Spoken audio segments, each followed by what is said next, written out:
আমি একটা government medical কলেজে স্টুডেন্ট, নিউ ফোর্থ ইয়ারে পড়ছেন আপনি? ইয়েস। আমার বাবা বিজনেস করে, আর আমরা 2 বোন। 2 বোন? আপনি কি বড় না ছোট? আমি ছোট। আপনি ছোট, আপনার আরেকটি বড় বোন রয়েছে। উনি কি ম্যারিড না আনম্যারিড? ম্যারিড। ওকে, আপনাদের বাড়ি কোথায়? বরিশাল। ওকে, বরিশাল আসলে খুবই সুন্দর একটা শহর। বরিশালের বন্ধু যারা শুনছেন তাদেরকে বলি, বরিশাল আসলে খুবই সাজানো গোছানো, খুব সুন্দর একটা শহর। ওখানে শহরের মাঝখানে একটা পুকুর আছে, পুকুরটার নামটা কি মনে আছে? বিবির পুকুর বলে, বিবির পুকুর। বিবির পুকুর বলে। তো চলুন আপনার গল্পটা শুরু করি। ছায়া, কোথা থেকে শুরু করবেন? ছোট থেকে শুরু করি। জি প্লিজ। আপনি একটু জোরে বলবেন। হ্যাঁ, আপনার কথা শুনে মনে হচ্ছে যে আপনাকে আমরা স্টুডিওতে নিয়ে এসেছি, কোনো কিছু খাবার টাবার কিছু দেয়নি, একদম দুর্বল। হ্যাঁ, একটু জোরে বলতে হবে প্লিজ। ওকে, চলুন শুরু করা যাক। আমার ছোটবেলাটা বিশেষ করে শহরেই বেশি কেটেছে। আমি স্টুডেন্ট হিসেবে মোটামুটি ভালোই ছিলাম, তার জন্য আমাকে শহরে পড়াশোনা করানোর জন্য শহরে রাখা হয়েছে। আমি মতিঝিল আইডিয়ালি স্টুডেন্ট ছিলাম, তো ওইখানে পড়াশোনা করতাম। ক্লাস 6 পর্যন্ত ওইখানে পড়ার পর আমি অসুস্থ হয়ে যাই। এবার অসুস্থ হয়ে যাওয়ার পরে আমি আমার গ্রামে শিফট হই। শিফট হওয়ার পরে আমি আমাদের ওইখানে গভর্নমেন্ট গার্লসে ভর্তি হই। ওইখানে আমার পড়াশোনা হয়। আমি ক্লাস 5-এ বৃত্তি পেয়েছিলাম, ক্লাস 8-এও বৃত্তি পেয়েছিলাম, এবং ক্লাস 9-এ সায়েন্স থেকে পড়াশোনা। ওকে, এসএসসি আপনি সায়েন্স ব্যাকগ্রাউন্ড ছিল? Background science, SSC, higher math সহ। বাহ বাহ বাহ। আমার ক্লাস যখন আমি 7-এ পড়ি তখন একটা ছেলে আমাকে খুব ডিস্টার্ব করে, অফার করে জাস্ট, কিন্তু তখন আমি এই ব্যাপারটা সম্পর্কে কোনো অবহিতই না, কিছুই আমি জানি না। আপনি ক্লাস 7-এ থাকা অবস্থায় আপনি ফিলিংসটাই বোঝেন না যে আসলে ব্যাপারটা কি। তখন আমার মাথার মধ্যে শুধু একটাই ছিল যে আমি পড়াশোনা, এর বাইরে কিছু তেমন কিছু না। এবং আমি খুব চঞ্চল ছিলাম। আমার ফ্যামিলি ব্যাকগ্রাউন্ডের যত পার্সন আছে সবাই আমাকে খুব পছন্দ করতো। তারপর মানে যখন আমি ক্লাস 7-এ যখন পড়ি তখন থেকে সবসময় আমার প্লেস ছিল 1।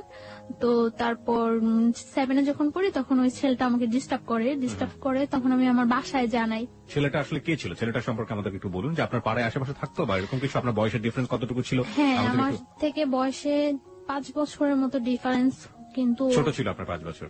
আমার 5 বছর বড় ছিল। আর ও পড়াশোনা সেরকম না, মানে আমি ক্লাস 7-এ যখন পড়ি ও তখন ক্লাস 9-এ পড়ে। ওকে, মানে ওর পড়াশোনার গ্যাপ ছিল এবং এসএসসি কমপ্লিট হয়নি, ওর গ্যাপ ছিল। পরে মানে ডিস্টার্ব করে, তখন আমি আমার বাসায় জানাই। বাসায় জানানোর পরে আমার বাসায় বলতে আমি আমার কিছু কাজিনের কাছে জানাই। কাজিনের কাছে জানানোর পর আমার কাজিন কি করে, ওকে রাস্তা থেকে ডেকে মানে একটু শাসায় দেয় যে এরকম করবে না, এরকম করলে এরকম করবে। তো কিছুদিন চুপচাপ থাকার পর আমি আবার স্কুল যাই আসি, কোনো প্রবলেম করে না। কিছুদিন চুপচাপ থাকে, তারপর দেখা গেছে আমি যখন স্কুল যাই আমার সাথে সাথে যায়, আবার আমি যখন আসি তখন আমার সাথে সাথে আসে, এবং নানা রকম সাউন্ড করে। কি ধরনের সাউন্ড করতো মনে আছে? হ্যাঁ, এইরকম যে ভালো লাগে বললেই তো হয়, কি প্রবলেম, আমরা কি চলি না, এরকম মানে বিভিন্ন রকম সাউন্ড করে। তো মানে সাউন্ড করে এইভাবে ক্লাস 7 শেষ হয়ে যায়, ক্লাস 8 শেষ হয়ে যায়। তো 8-এ যখন আমি বৃত্তি পরীক্ষা দেব, তো বৃত্তি পরীক্ষাটা আমাদের স্কুল থেকে একটু দূরে আরেকটা স্কুলে আমার সেন্টারটা। তো ওই স্কুলে যাই আমি বৃত্তি পরীক্ষা দেই। তো পরীক্ষার মধ্যে ও হলের পিছন দিয়ে ওয়াল টপকায় হলের ভিতরে ঢুকে। তো ভিতরে ঢোকার পরে আমার সাথে কথা বলার জন্য আমার দাঁড় করায়। তারপরে কথা বলার জন্য দাঁড় করানোর পরে আমি বলি যে আপনি আমাকে এইভাবে ডিস্টার্ব করতেছেন, আমার পরীক্ষা চলতেছে, এটা কিন্তু ঠিক না। তো তারপর আমি বাসায় এসে ফার্স্ট তো আমার কাজিনদের কাছে আমি আবারও বলি। তো ওনারা বলে যে বাসায় কিছু বলিস না, এটা বাসায় বললে হয়তো সবাই টেনশন করবো। তো ওনারা আবার ওকে ডাইকা বলে যে তোমার একবার শাসাই দিলাম, ইয়ে হয় নাই, আরেকবার এরকম করলে কিন্তু একেবারে মাইরাটে পাটা ভাঙিয়ে দেবো, এরকম ভেঙে দেবে, এরকম কিছু বলে। কারা বলতো? আপনার কাজিন বলতো? কাজিনরা বলতো। ছেলে। আপনার বাবা মাকে কাউকে জানাই না, মানে আমার কোনো প্রবলেম হলে আমি ওদেরকেই জানাইতাম। আপনি বাবা মাকে কেন জানাতেন না এটা আমাদের একটু বলবেন? হেজিটেট ফিল করতেন নাকি কোনো ভয় পেতেন না কোনো সমস্যা? হ্যাঁ, হেজিটেট ফিল করতাম। দ্বিতীয়ত আমার আব্বু খুব একটু সেনসিটিভ টাইপের লোক, মানে কোনো ভেজাল বা আমাদের ওখানে যে আমার আব্বুকে পছন্দ করে না এরকম কেউ নাই। তো তার জন্য আমি আমার আব্বুকে কিছু বলতে পারতাম না। আমার আব্বুকে আমি অনেক ভয়ও পাইতাম, কিছু বলতাম না। মানে আপনি আপনার আব্বুকে অনেক ভয় পেতেন? আর আপনার মা? আমার মাকেও পরেও আমি কিছু বলিনি, কারণ আমি যে কোনো প্রবলেম পড়লে ওদেরকে বললে এটা সলভ হয়ে যায়। এখানে আমি একটু নোট করতে চাই সবাইকে, দেখবেন যে এই বয়সে, বিশেষ করে ও কিশোরী বয়স, ক্লাস 7 এর কথা বলছে, এই সময়টায় বাবা কিংবা মা তার সন্তানের সবচেয়ে ভালো বন্ধু হওয়া প্রয়োজন। দেখুন, ওর জীবনে কিন্তু অনেক বড় একটা ঘটনা ঘটে যাচ্ছে, এবং সেটা ও তার কাজিনদেরকে বলছে। সমস্যা কিন্তু জট পাকাচ্ছে, যেটা যদি বাবা মাকে বলতো তাহলে হয়তো সমস্যাটা অন্যভাবে হলেও সেটা সমাধান হতে পারত। কিন্তু সে তার বাবা মাকে বলেনি, কারণ তার বাবা এবং তার মা তার ক্ষেত্রে খুব বেশি ফ্রেন্ডলি না। খুব বেশি ফ্রেন্ডলি না হলে এই ঘটনাগুলো বা এই গল্পগুলো আসলে বলা যায় না। যাই হোক, তারপরে কি হলো? তারপর মানে ও চুপচাপ থাকে, অনেকদিন চুপচাপ থাকে। আমি ক্লাস 8 শেষ করি, 9 শুরু হয়, আমার 9ও প্রায় অর্ধেকটা শেষ হয়ে যায়। জি। তারপর আমার কিছু মানে নিউ ফ্রেন্ড হয়, কিছু আগের ফ্রেন্ডরা আমার থেকে আগের ফ্রেন্ডরা দূরে সরে যায়, আবার কিছু নিউ ফ্রেন্ড হয় আমার। তো নিউ ফ্রেন্ডদের সাথে আমি খুব খুব চঞ্চল থাকি, খুব এনজয় করি, কিন্তু আমার পড়াশোনাটা খুব সিরিয়াসলি খুব ভালোভাবে চলছে আমার পড়াশোনাটা। তারপর যখন 10-এ আমি পড়ি, তখন মানে আমার টেস্ট পরীক্ষার কিছুদিন আগে ছেলেটা খুব বেশি ডিস্টার্ব করা শুরু করে, খুব বেশি ডিস্টার্ব করে মানে রাস্তায় দাঁড়া করায়, মানে চিঠি দেওয়ার চেষ্টা করে, এরকম ফোন করার চেষ্টা করে আমাদের বাসায়, বা অনেক সাইন সিম্পটম ইয়ে করে, যেটা আমি বুঝি যেটা ও করছে। তো আমার কাছে জিনিসগুলো খুব খারাপ লাগে। তো একদিন আমি আমার স্কুলের মধ্যে যখন মানে আমার ফ্রেন্ডদের সাথে আমি ছিলাম, তো স্কুল থেকে বের হয়েছি মতন স্কুলের সামনে ও মানে আমাকে অনেক ফ্রেন্ডদের মধ্যে দাঁড় করায়, সব ফ্রেন্ডদের বলছে সরে যাওয়ার জন্য। সবাই সরে যাওয়ার পর আমি খুব বিরক্ত হই, খুব রাফ বিহেভ করি ওর সাথে। কি করেন আপনি? দেখুন, আপনি রাফ বিহেভ না বলে আপনি বলুন যে আপনি যেটা করেছিলেন সেটাই। হ্যাঁ, রাফ বিহেভটা হলো আমি ওর সাথে খুব উচ্চ স্বরে কথা বলি। উচ্চ স্বরে কথা বলার পর মানে, কেন আমাকে দাঁড় করাইছেন, এইরকম করতেছেন কেন, আপনি কি আমার যোগ্য নাকি, এইভাবে আমি অনেক কথা বলি। গালি টালি দিয়েছিলেন? না, গালি টালি না, আমি ওইটা কখনোই পারি না। তারপর মানে আমি একটু মজা করছিলাম। আমি একটু জানি যে ওই ছেলেটা তখন আপনার সাথে কি করলো, আপনি যখন রাগারাগি করছিলেন? চুপ করে বসেছিল? না, চুপ করে নাই, ও মানে দাঁড়ায়, অনেক চোখগুলা অনেক লাল লাল লাল থাকতো, ওর চোখ টোক বড় করে অনেক ইয়ে হয়েছে। তো আমি এক পর্যায়ে আমি ছেলেটাকে একটা চড় মারি। এক পর্যায়ে ছেলেটাকে আমি কথা কাটাকাটি হয়, এক পর্যায়ে চড় মারি। এখন একটা স্কুলের সামনে অনেক স্টুডেন্ট থাকে, অনেক লোকজন ছিল, এমনকি মানে ওই স্কুলের সামনে ঝালমুড়ি আলারা পর্যন্ত ওর ফেভারিট ছিল, সবাই আমাকে মানে ওর কথা বলতো। তো চড় মারি, এটা ওর খুব গায়ে লাগে। গায়ে লাগার পরে কিছুদিন পর ও আমার একদিন স্কুলের মধ্যে যায়। আপনার স্কুলের মধ্যে যখন যাচ্ছে সেই ঘটনাটা আমি আসবো, তবে তার আগে আমাকে বলেন তো, এই ঝালমুড়িওয়ালাও তার ফেভারিট ছিল, মানে সবাই ফেভারিট ছিল, ব্যাপারটা ঠিক বুঝতে? ও কি একই স্কুলে পড়তো আপনার? না, আমি গার্লসে পড়তাম, আচ্ছা, ও বয়েজে পড়তো। আমি যখন ক্লাস 10-এ পড়ি তখনও ও এসএসসি কমপ্লিট করতে পারে নাই। না, আমি জানতে চাচ্ছি যে ফেভারিট ছিল মানেটা কি? ও কি খুব পপুলার ছিল ওই মুহূর্তে ক্যাম্পাসে বা ওরকম কিছু? না, পপুলার ছিল না, ও ওইখানে খুব যাতায়াত করতো, ও দেখতে সুন্দর ছিল, মানে যে কোনো কারোর সাথে কথা বললে তাকে খুব ইজি ম্যানেজ করতে পারে। তার জন্য ঠিক আছে, তারপরে কি হলো? তারপরে আপনার চড় মারার পরে আপনি বলছিলেন যে চড় মারার পরে কিছুদিন যায়, মনে হয় 4-5 দিন যায়। 4-5 দিন গ্যাপের পরে ও একদিন আমার স্কুলে যায়। তো আমি কলের কাছে ছিলাম, কলের কাছ থেকে আমি ঘুরে আসতে নেওয়ার পরে আমি হঠাৎ ওকে দেখে আমি মানে যেই পথে আসতেছিলাম ওটা ব্যাক করে অন্য পথে আসতে নেই। তো আমার তখন একটু ভয় কাজ করে, মানে আমি দেখতেছি যে ও কয়েকটা ছেলে নিয়ে ঢুকছে, তো ভয় কাজ করে। তারপর আমি ওই ঘুরে আসতে নিলে ও মানে দৌড়ে ঘুরে এসে আমার সামনে দাঁড়ায় আমার হাতে ধরে টান দেওয়ার পর আমি মানে ওইখানে আমি হাত ছাড়েন বলে উঠি। তারপর কিছু মেয়েরা থাকে পিছনে, তারা ওইখানে আসার পর মানে ও আমাকে বলতেছে যে তুমি আমার ওই দিন যে অপমানটা করছো কাজটা ঠিক করো নাই, আমি তোমার একদিন হইলেও আমার বাসায় নিয়ে ছাড়বো, একদিন হইলেও আমার ঘরে ভাত রান্না করার মতো তোমাকে দিয়ে। তো আমি বলছি আচ্ছা ঠিক আছে, পারলে কইরেন। এরকম কথা বলার পরে প্রেক্ষিতে মানে ও তখন চলে আসার পরে অনেক দিন যাবত গ্যাপ থাকে। আমার এসএসসি কমপ্লিট হয়ে যায়, ওকে আমি দেখি না। এসএসসি কমপ্লিট হয়ে যায়, আমি তো মনে করছি ও মনে হয় চলে গেছে, কোথাও ইয়ে হয়ে গেছে। এসএসসি কমপ্লিট হয়ে যায়, আমি ঢাকা আসি। আমি আগে আমাদের ওইখানে কলেজেই ভর্তি হই, আর পরে ঢাকা আসি। তখন ওই ইয়ারের সিস্টেম ছিল মানে পয়েন্টেই ভর্তি করানোর জন্য ওই ইয়ার সিস্টেম হয়। তো আমি হোলি ক্রসে ভর্তি হই, ফার্মগেট হোলি ক্রসে ভর্তি হই। ভর্তি হওয়ার পর আমি এখানে একেবারে শিফট হয়ে যাই ফার্মগেট হোস্টেলে। এখানে পড়াশোনা করে মাঝে মাঝে বাড়ি যাওয়া হয়, ঈদে বাড়ি যাওয়া হয়। এমনিতে ততটা বাড়ি যাওয়া হয় না, খুব ইয়ে থাকে আমার উপরে, খুব প্রেশার থাকে পড়াশোনার উপর যে আমার রেজাল্ট ভালো করতেই হবে। তো আমার চলছে, ভালোই পড়াশোনা চলছে। ইন্টার পরীক্ষা দেই, ইন্টার পরীক্ষা দেওয়ার পরে বাড়ি যাই, বাড়ি যাই অনেক দিন থাকি বাড়িতে। ওকে। যতদিন পর্যন্ত রেজাল্ট না হয় বাড়িতে থাকি।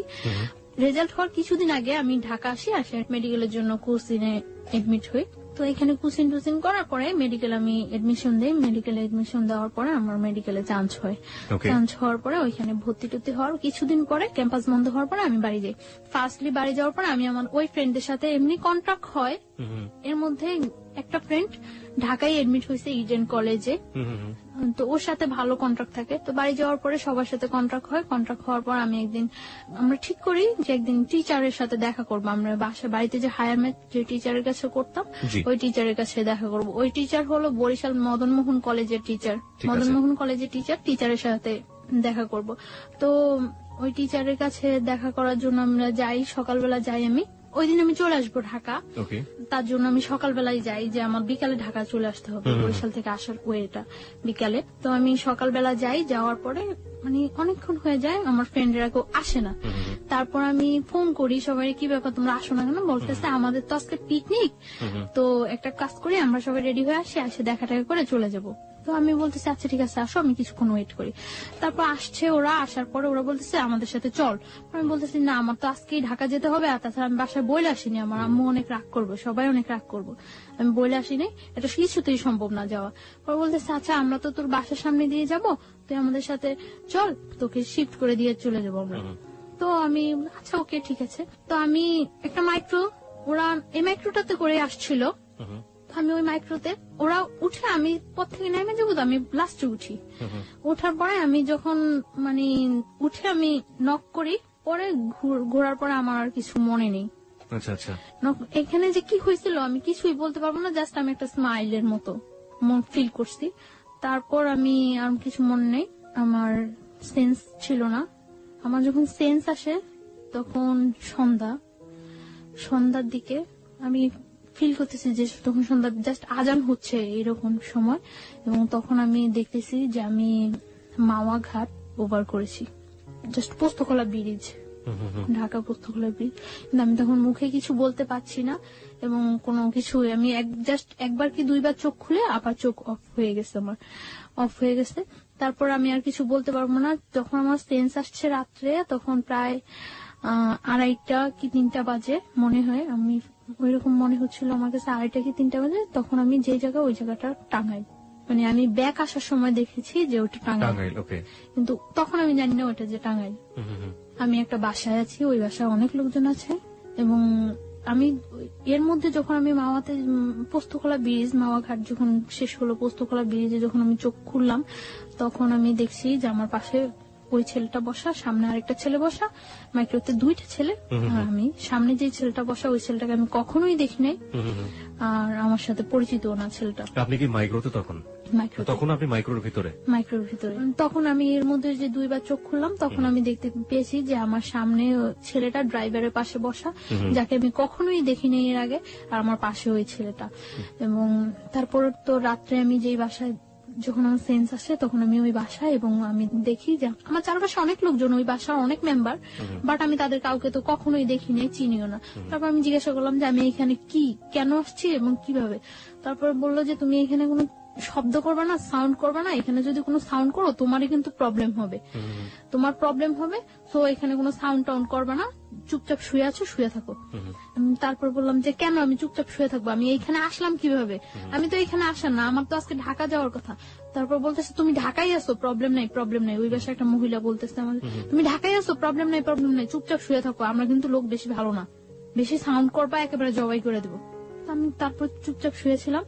সকাল হওয়ার পর আমি দেখলাম যে ওই ছেলেটা আসছে ওই বাসায়, ওই বাসায় ছিল না, আমি ছিলাম ওই বাসায়, আসছে। এবং আসার পরে মানে এতক্ষণ তো আমি সবার সাথে কন্টিনিউ ছিলাম, আসার পরে আমাকে একটা রুমে আলাদা করে মানে বসিয়ে আমার হাত পা বেঁধে দেওয়া হয়েছে, বেঁধে তারপরে ও বলতেছে এবার বুঝছো আমার সাথে খারাপ ব্যবহার করার কি ফল, আমি তো তোমার আগেই বলছিলাম যে আমার সাথে রাফ বিহেভ করে কিছু করতে পারবো না, আমার সাথে খারাপ ব্যবহার করার ফল বুঝছো। আমি বলছি যে আপনি কেন নিয়ে আসছেন আমাকে এখানে। পরে বলতেছে দেখো আমি তোমার নিয়ে আসছি, আমি তোমার কোনো ক্ষতি করবো না, তুমি আমাকে বিয়ে করো, সবকিছু ঠিক হয়ে যাবে, তুমি বিয়ের কন্ডিশনে তুমি যেটা বলবো সেটাই ওকে। পরে আমি বলছি কেন আমি আপনাকে বিয়ে করব? আমি তো আপনাকে বিয়ে করার প্রশ্নই জাগে না। আপনি নিজের অবস্থানটা আর আমার অবস্থানটা চিন্তা করেন। আমি একটা মেডিকেল স্টুডেন্ট আর আপনি একটা যে কোনো ওয়েই নেই আমার সাথে আপনার বিয়ে হওয়ার মতো। আমি কেন আপনাকে বিয়ে করবো? আপনি যে আমাকে এখানে তুলে নিয়ে আসছেন, এটা যদি কেউ জানে আপনার যে কি অবস্থা হবে একবার চিন্তা করছেন? পরে বলতেছে আমি তো তোমাকে তুলে নিয়ে আসছি, এটা তো কেউ জীবনে জানবো না, সবাই তো জানে তুমি আমার সাথে পালায় চলে আসছো। আমি বলছি হোয়াট, আমি আপনার সাথে পালায় আসছি মানে? পরে বলতেছে তোমাকে আমি নিয়ে আসছি তখন সকাল 8:30, আর 9:30টার মধ্যে অত্র এলাকার এমন কোন লোক নেই যে জানে যে তুমি আমার সাথে পালায় আসছো। আমি মানে কি? পরে বলতেছে তুমি তো এটাই বুঝলা না আমি যে কি করতে পারি। তোমাকে আমি নিয়ে আসার পরে আমার বন্ধু বান্ধব হইতে সবাই এলাকায় পাবলিশ করে দিছে যে তুমি আমার সাথে পালায় আসছো, আর তোমার সাথে যে আমার আগে থেকে একটা ইয়ে হইতেছিল এটা তো সবাই জানে। পরে আমি বলতেছি আশ্চর্য, এই কথা কেউ বিশ্বাস করবে না যে আমি আপনার সাথে পালায় আসছি। আমি আপনার সাথে পালায় আসতে যাবো কেন? পরে বলতেছে কেউ বিশ্বাস করবে না, কিন্তু করানো হয়েছে, সবাই এখন জানে যে তুমি আমার সাথে পালায় আসছো, বিশ্বাস করো না।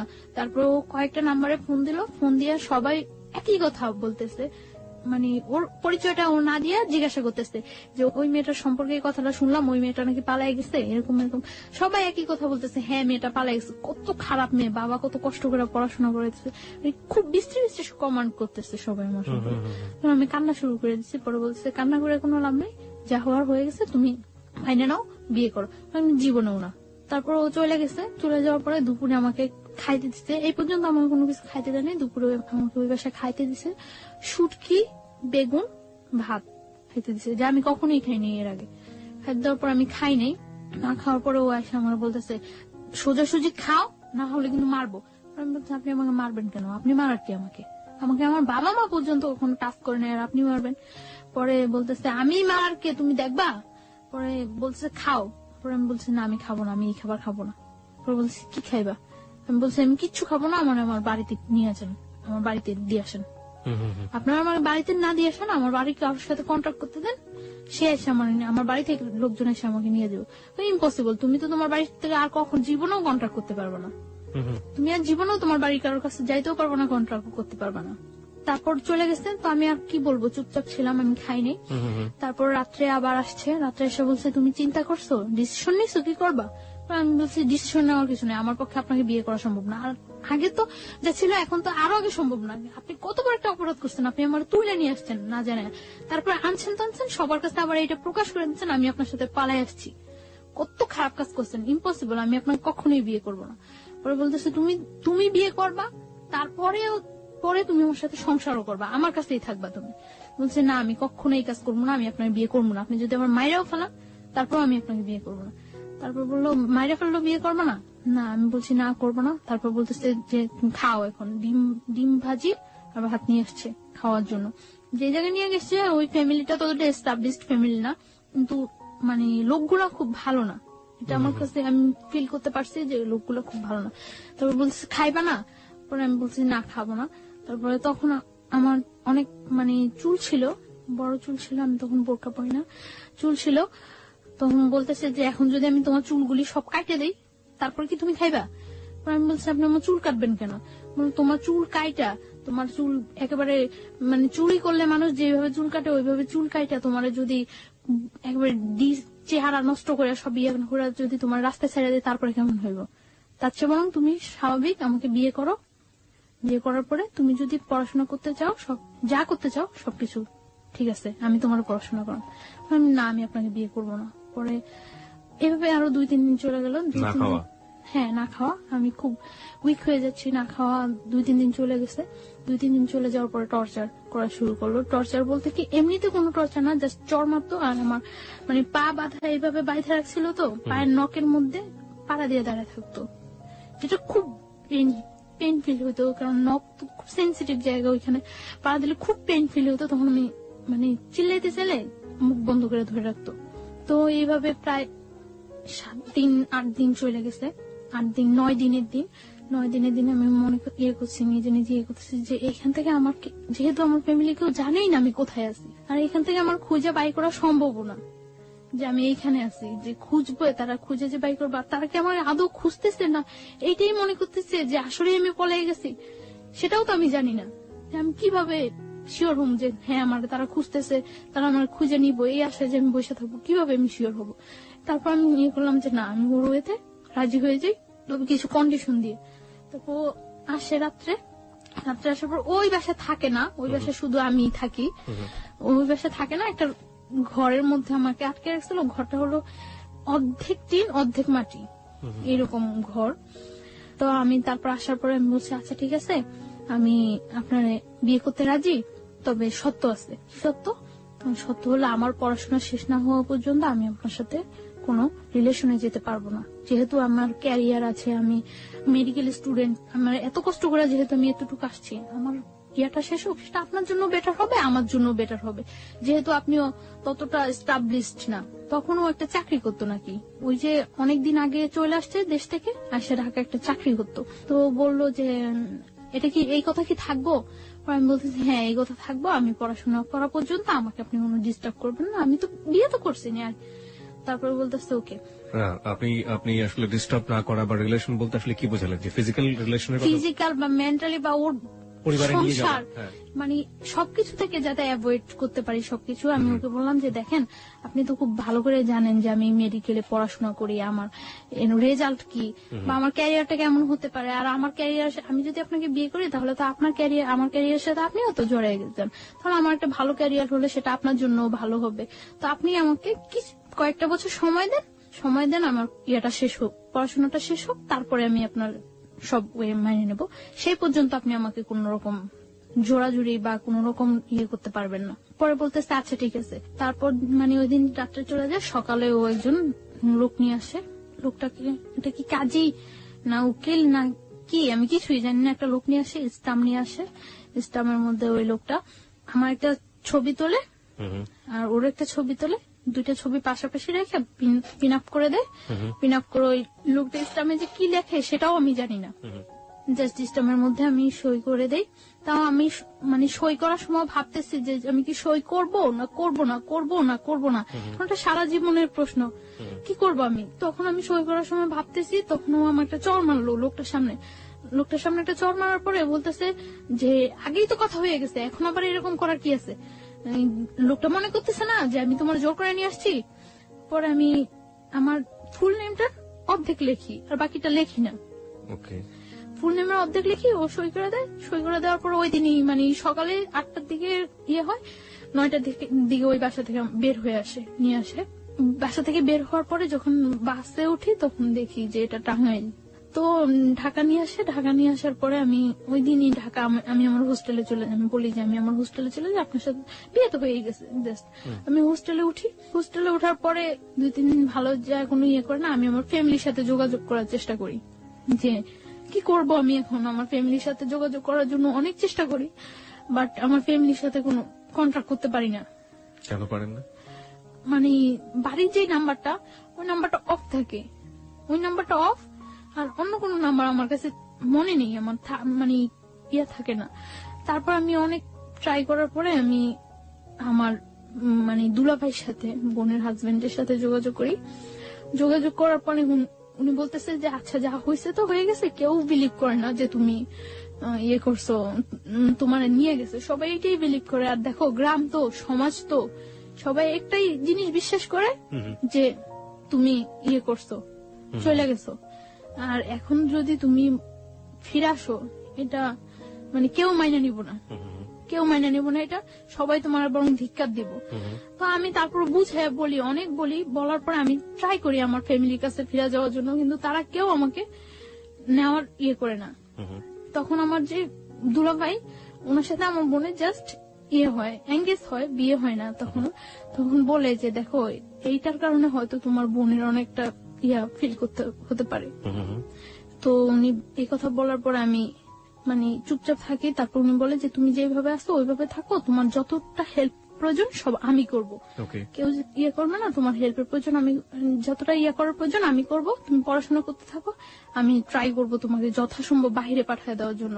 কারণ তুমি বাহিরে গেলে গিয়ে তো ওরা আয়ত্তার বাইরে চলে যাবে। জানালেন না ব্যাপারটা? হ্যাঁ জানাই, কিন্তু তারা কেউ আমাকে নেওয়ার জন্য আগ্রহ ফিল করে না। আপনি আমাকে একটু বলেন তো, খুলেই বলেন যে আপনি ফার্স্ট কখন বাবা আমাকে জানালেন, কি রিয়াক্ট করলো, আমি একটু জানতে চাই। This is a very important part of this story. হ্যাঁ, আমি যখন মানে ঢাকা আসি হোস্টেলে উঠি। হোস্টেলে ওঠার পরে তখন আমার কাছে কোনো টাকা পয়সা কিছুই থাকে না। তো হোস্টেলে ওঠার 2-3 দিন পরে আমি আমার একটা ফ্রেন্ডের নাম্বার থেকে আমার বাড়িতে ফোন করি। ফোন করার পরে বাড়ির নাম্বারটা অফ। এভাবে আরো 4-5 দিন চলে যায়, আমি কারোর সাথে কন্ট্যাক্ট করতে পারি না। তারপরে আমি হঠাৎ একদিন আমি আমার বই নাড়তেছি, বইয়ের মধ্যে আমার ওই দুলাভাইয়ের নাম্বারটা পাইছি। পাওয়ার পরে আমি আমার দুলাভাইয়ের কাছে ফোন দিছি। দুলাভাইয়ের কাছে ফোন দেওয়ার পরে ভাইয়াকে আমি সব বললাম। আপন দুলাভাই এটা? হ্যাঁ। ওকে। সবকিছু বলার পর আমার ভাইয়া বলল যে কেউ আমাকে এখন নেওয়ার জন্য প্রস্তুত না। তারপর আমি আমার মার সাথে কথা বললাম। তারাও কোনো ইয়ে করতেছে না যে তুমি যা হয়েছে তুমি চলে আসো, আমরা তোমার আবার নতুন করে পড়াশোনা করবো, আমাদের কাছে রাখবো, কোনো ইয়ে হবে না। কিন্তু তারা কেউ এরকম কোনো, সবার একটাই ক্ষোভ আমি চলে আসছি। সবাই জানে যে আমি চলে আসছি, পালাই আসছি, কিভাবে আসলাম, এতটা ইয়া করলো তারা আমার জন্য। সবাই আমাকে খুব ঘৃণা করে। তখন আমি ফিল করি যে সবাই আমাকে খুব ঘৃণা করে। তখন আমার মধ্যেও রাগ হয় যে আমি এতটা তাদেরকে সাপোর্ট দিছি, তারা যেইভাবে চাইছে আমি ঠিক ওইভাবে পড়াশোনা করছি, ওইভাবে ইয়ে হয়েছি। এই মানুষগুলো আমাকে এতটা ভালোবাসতো, আর সামান্য কয়টা দিনের ব্যাপারে এই মানুষগুলো আমার এতটা অবিশ্বাস করে। আমার মধ্যেও খুব রাগ হয় তখন যে আমি বারবার ফোন করতেছি, বারবার চেষ্টা করতেছি তাদের কাছে যাওয়ার জন্য, কিন্তু কেউ রেসপন্স করতেছে না। একটা লোক বলতেছে না যে আচ্ছা তুমি আসো, বা আমরা আসতেছি তোমার নিয়ে যাব, বা তুমি আমাদের কাছেই থাকবা, আগের মতো যা হয়েছে সব ভুলে যাও। কেউ আমাকে এই সাপোর্টটা দেয় না। সবাই বলে যে এই কাজটা তুমি কিভাবে করলা, এই কাজটা তুমি কিভাবে করলা। কেউ আমার কথা বিশ্বাসই করে না যে আমি এই কাজটা করি নাই। এই প্রত্যেকটা মানুষ আমাকে ধিক্কার দেয়। প্রত্যেকটা মানুষ, যে মানুষগুলো আমাকে এত ভালোবাসতো, ওই মানুষগুলো প্রত্যেকটা মানুষ ধিক্কার দেয়। তারপর আমি ইয়ে করি যে যা হয়েছে, তারা যখন আমার চাই না, আমি আমার নিজে পাই যেইভাবেই হোক দাঁড়াইতে হইবই, আমি যেইভাবেই হোক আমার পড়াশোনাটা চালিয়ে যেতে হবে। এর জন্য যদি আমার ওই ছেলে সাহায্য নিতে হয় আমি তাও নিব। তারপর আমার ভাইয়া বলে যে তোমাকে যতটুকু সাপোর্ট করে আমি করবো, তবে আমি এটা করতে পারবো না যে তোমার আমি নিয়ে আসবো, এটা আমি পারবো না। তোমাকে আমি সাপোর্ট করবো, তুমি পড়াশোনা করতে থাকো, আমি ট্রাই করতে থাকি তোমাকে যেভাবে হোক বাইরে পাঠিয়ে দেওয়ার জন্য। বাইরে পাঠাইলে তোমার ক্যারিয়ারটাও ঠিক হয়ে যাবে, তুমি কয়েক বছর বাইরে, 4-5 বছর বাইরে থাইকে আসলে সবকিছু দেখবে ঠিক হয়ে যাবো। তারপর আমি ভাইয়ার কথা মতো ইয়ে করতে থাকি। তো এটা যেভাবে হোক জানতে পারে যে আমি আমার ফ্যামিলিতে কন্ট্রাক্ট করছি। জানতে পারে, জানার পরে ও হোস্টেলে এখানে নানা রকম প্রবলেম করা শুরু করে। তো হোস্টেলে এখানে নানা রকম প্রবলেম করার পরে হোস্টেল থেকে আমাকে বলে দেয় যে দেখো তুমি ছাড়াও এখানে আরো অনেক মেয়েরা থাকে, সো এরকম প্রবলেম করলে তো সমস্যা, কি হয়েছে ব্যাপারটা বলো। আমি তাদেরকে কিছু বলতে পারি না, কারণ এই ব্যাপারটা কি বলার মতো কোনো ওয়ে আছে যে আমি তাদেরকে বলবো। তারপর আমি ইয়ে করি যে আমি ওরা বলি যে কি চান আপনি, যে এইভাবে ডিস্টার্ব করতেছেন, আমি হোস্টেলে প্রবলেম হচ্ছে, আমার পড়াশোনার প্রবলেম হচ্ছে, কি চান। তো ও বলতেছে যে দেখো তুমি আমার বাসায় থাকো, আমার বাসায় থাকতে তো কোনো প্রবলেম নেই, বাসায় থাকো, বাসায় থেকে পড়াশোনা করো, তাহলে আমি তোমার একটা টেক কেয়ারও করতে পারবো। পরে আমি বললাম আচ্ছা ওকে, আমি আপনার বাসায় যাবো। পরে ওর বাসা নিয়ে যায়। ওদের বাসায় ওর মা, ওর বোন, ও থাকে, 3 জন থাকে। ওদের বাসা নিয়ে যায়। বাসা নিয়ে যে ওর বলে যে সবাইরে বলে যে ওর সাথে কখনো কোনো রাব বিহেভ হবে না, কোনো জোর হবে না, ও এখানে থাকবে, পড়াশোনা করবে, ওর মতো থাকবে ও। তো আমি ওই বাসায় থাকি। ওকে আপনাকে পরিচয় করিয়ে দেয় যে ও আমার বউ? হ্যাঁ, ওই ফ্যামিলি সবাই জানে যে ওইভাবে বিয়ে করেছে। কিভাবে বিয়ে করেছে সেটাও কি জানে না, কারণ না জানলে ওর মানে যখন আমরা টাঙ্গাইল ছিলাম তখন ওর বাড়ি থেকে ওকে সাপোর্ট দিছিল এবং টাকা পয়সার ব্যাপারেও হেল্প করছিল। সো না জানলে তো পসিবল না এটা। ওকে এক বাবার একটাই ছেলে ছিল? না। কয় ভাই বোন ছিল ওরা? ওর 2 ভাই 1 বোন। ওই বড় ছিল সবার? হ্যাঁ, ও বড়। ওকে, বাবা কি করতেন ওনার? বিজনেস। ওকে, ঠিক আছে, চলুন। তারপর ওর বাসায় যাওয়ার পর ও ইন্ট্রোডিউস করে দেয় সবার সাথে এবং সব বলে যে যাতে আমার উপর কোনো প্রেশার ক্রিয়েট না করে। তো ওই বাসায় থাকে, আমি পড়াশোনা করতেছি, ভালো ইয়ে করতেছি, কিন্তু আমার মনের মধ্যে সবসময় একটা ভয় কাজ করতো যে ওর বাসায় আছে, ও তো খারাপ, ও খারাপ না হলে এই কাজটা জীবনেও আমার সাথে করতে পারতো না। সো কখন যেন ও কি করে সবসময় আমার মনের মধ্যে একটা ভয় কাজ করতো। এবং আমি খুব দিন দিন খুব অসহায়, সবসময় মনে হতো যে দুনিয়াতে আমার কেউ নাই, আমি খুব অসহায় এরকম ফিল করতাম আমি। কারণ কারোর কাছে আমি না প্রকাশ করতে পারতাম, না কারোর কাছ থেকে কোনো সাহায্য নিতে পারতাম। তো আমার ভাইয়ার কাছে, আমি কলেজে যাই ভাইয়ার কাছে ফোন দিতাম। ফোন দেওয়ার পরে ভাইয়া বলতো যে যেহেতু ও তোমার উপর কোনো প্রেশার করছে না, তুমি থাকো, আমি যতদিন পর্যন্ত তোমার বাহিরেও যাওয়ার ওয়েট না করতে পারতেছি ততদিন পর্যন্ত তুমি থাকতে হইবে এখানে। তো তারপর আমি কলেজে যাই, পড়াশোনা করি, কোনো ইয়ে করি না। তো আমি সকাল 7টার দিকে কলেজে চলে যেতাম। কলেজ শেষ করার পরে আমি আমি একটা স্যারের সাহায্য নিয়ে আমি একটা হসপিটালে কলেজ শেষ করার পরে প্র্যাকটিস করি, ওই স্যারের কাছে হসপিটালে প্র্যাকটিস করি ধানমন্ডিতে। ওকে, ধানমন্ডিতে একটা হসপিটাল প্র্যাকটিস করি। তো তারপরে এই প্র্যাকটিস করে আমি বাসায় ফিরতাম রাত্র 10টা 11টা, যতটা সময় ওদের থেকে বাইরে থাকা যায় বাসায় ফিরতাম। তো যাইও আমি দেখা যেত বাসায় যাইও আমি ঘুমাইতাম না, খুব ভয় থাকতো আমার মনের মধ্যে যে কি হয় কি হয় কি হয়, একটা সবসময় একটা ভয় কাজ করতো। এবং আমার পড়াশোনা হইতেছে, আমার পরীক্ষা হয়, পরীক্ষার পর আমার রেজাল্ট খারাপ হয়, রেজাল্ট খারাপ হওয়ার পর আমি ফিল করতে পারতেছি যে এই ব্যাপারটা আমার পড়াশোনায় খুব হয়ে যায়। তখন মেডিকেল আপনি কোন ইয়ার স্টুডেন্ট? ফার্স্ট ইয়ার দিচ্ছেন আপনি, মানে ফার্স্ট ইয়ার ফাইনাল দিচ্ছেন? ফার্স্ট ইয়ার ফাইনাল দিচ্ছি।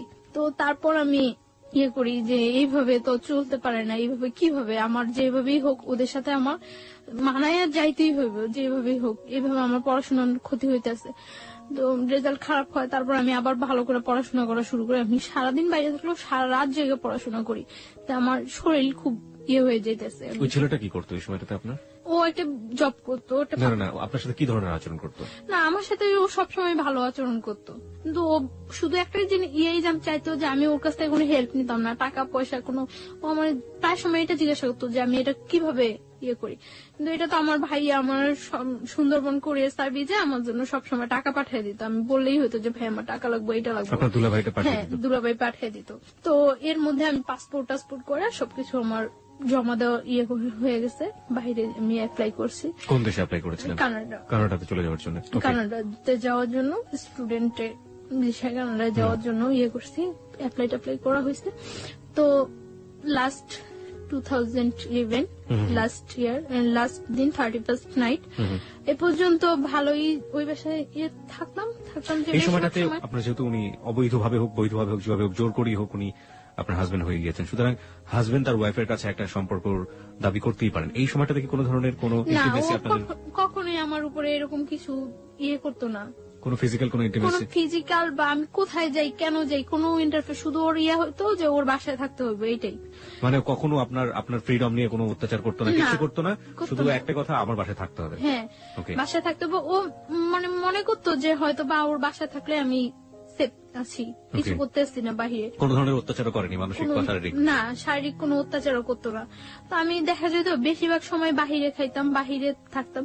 আমি আপনার শাশুড়ি বলাটা ঠিক হচ্ছে না কিনা জানি না, ওর বাড়ির যে অন্যান্য যে মানুষজন যারা ছিলেন তারা কি ধরনের আচরণ করতেন আপনার সঙ্গে? হ্যাঁ, আমার শাশুড়ি মানে ওর মা ফিল করতে পারতো যে আমি ওকে খুব ডিসলাইক করি এবং আমি আজকে হোক কালকে হোক চলে যাবো, এটা উনি ফিল করতে পারতো। উনি সবসময় বলতো যে এই মেয়ের জন্য এত কিছু করতেছোস, এই মেয়ের পড়াশোনা করানোর জন্য এই মেয়ের জন্য এত কিছু করতেছ, মেয়ে থাকবো না। তো সবাই বলতো, মানে উনি আপনার সাথে কোনো খারাপ আচরণ করতো না? আমার সাথে কোনো করতো না, আমার সাথে জাস্ট মানে আমি খুব কথা বলতাম না বাসায়, যে সবসময় আমি চুপচাপ থাকতাম, অফ থাকতাম সবসময়। যতটা টাইম বাসায় থাকতাম বেশিরভাগ টাইমে বই নিয়ে বসে থাকতাম, এরকম। মানে আমি না পড়লেও দেখাইতাম যে আমি পড়তেছি, যাতে কেউ ডিস্টার্ব না করে, যাতে কেউ কথা বলতে না আসে।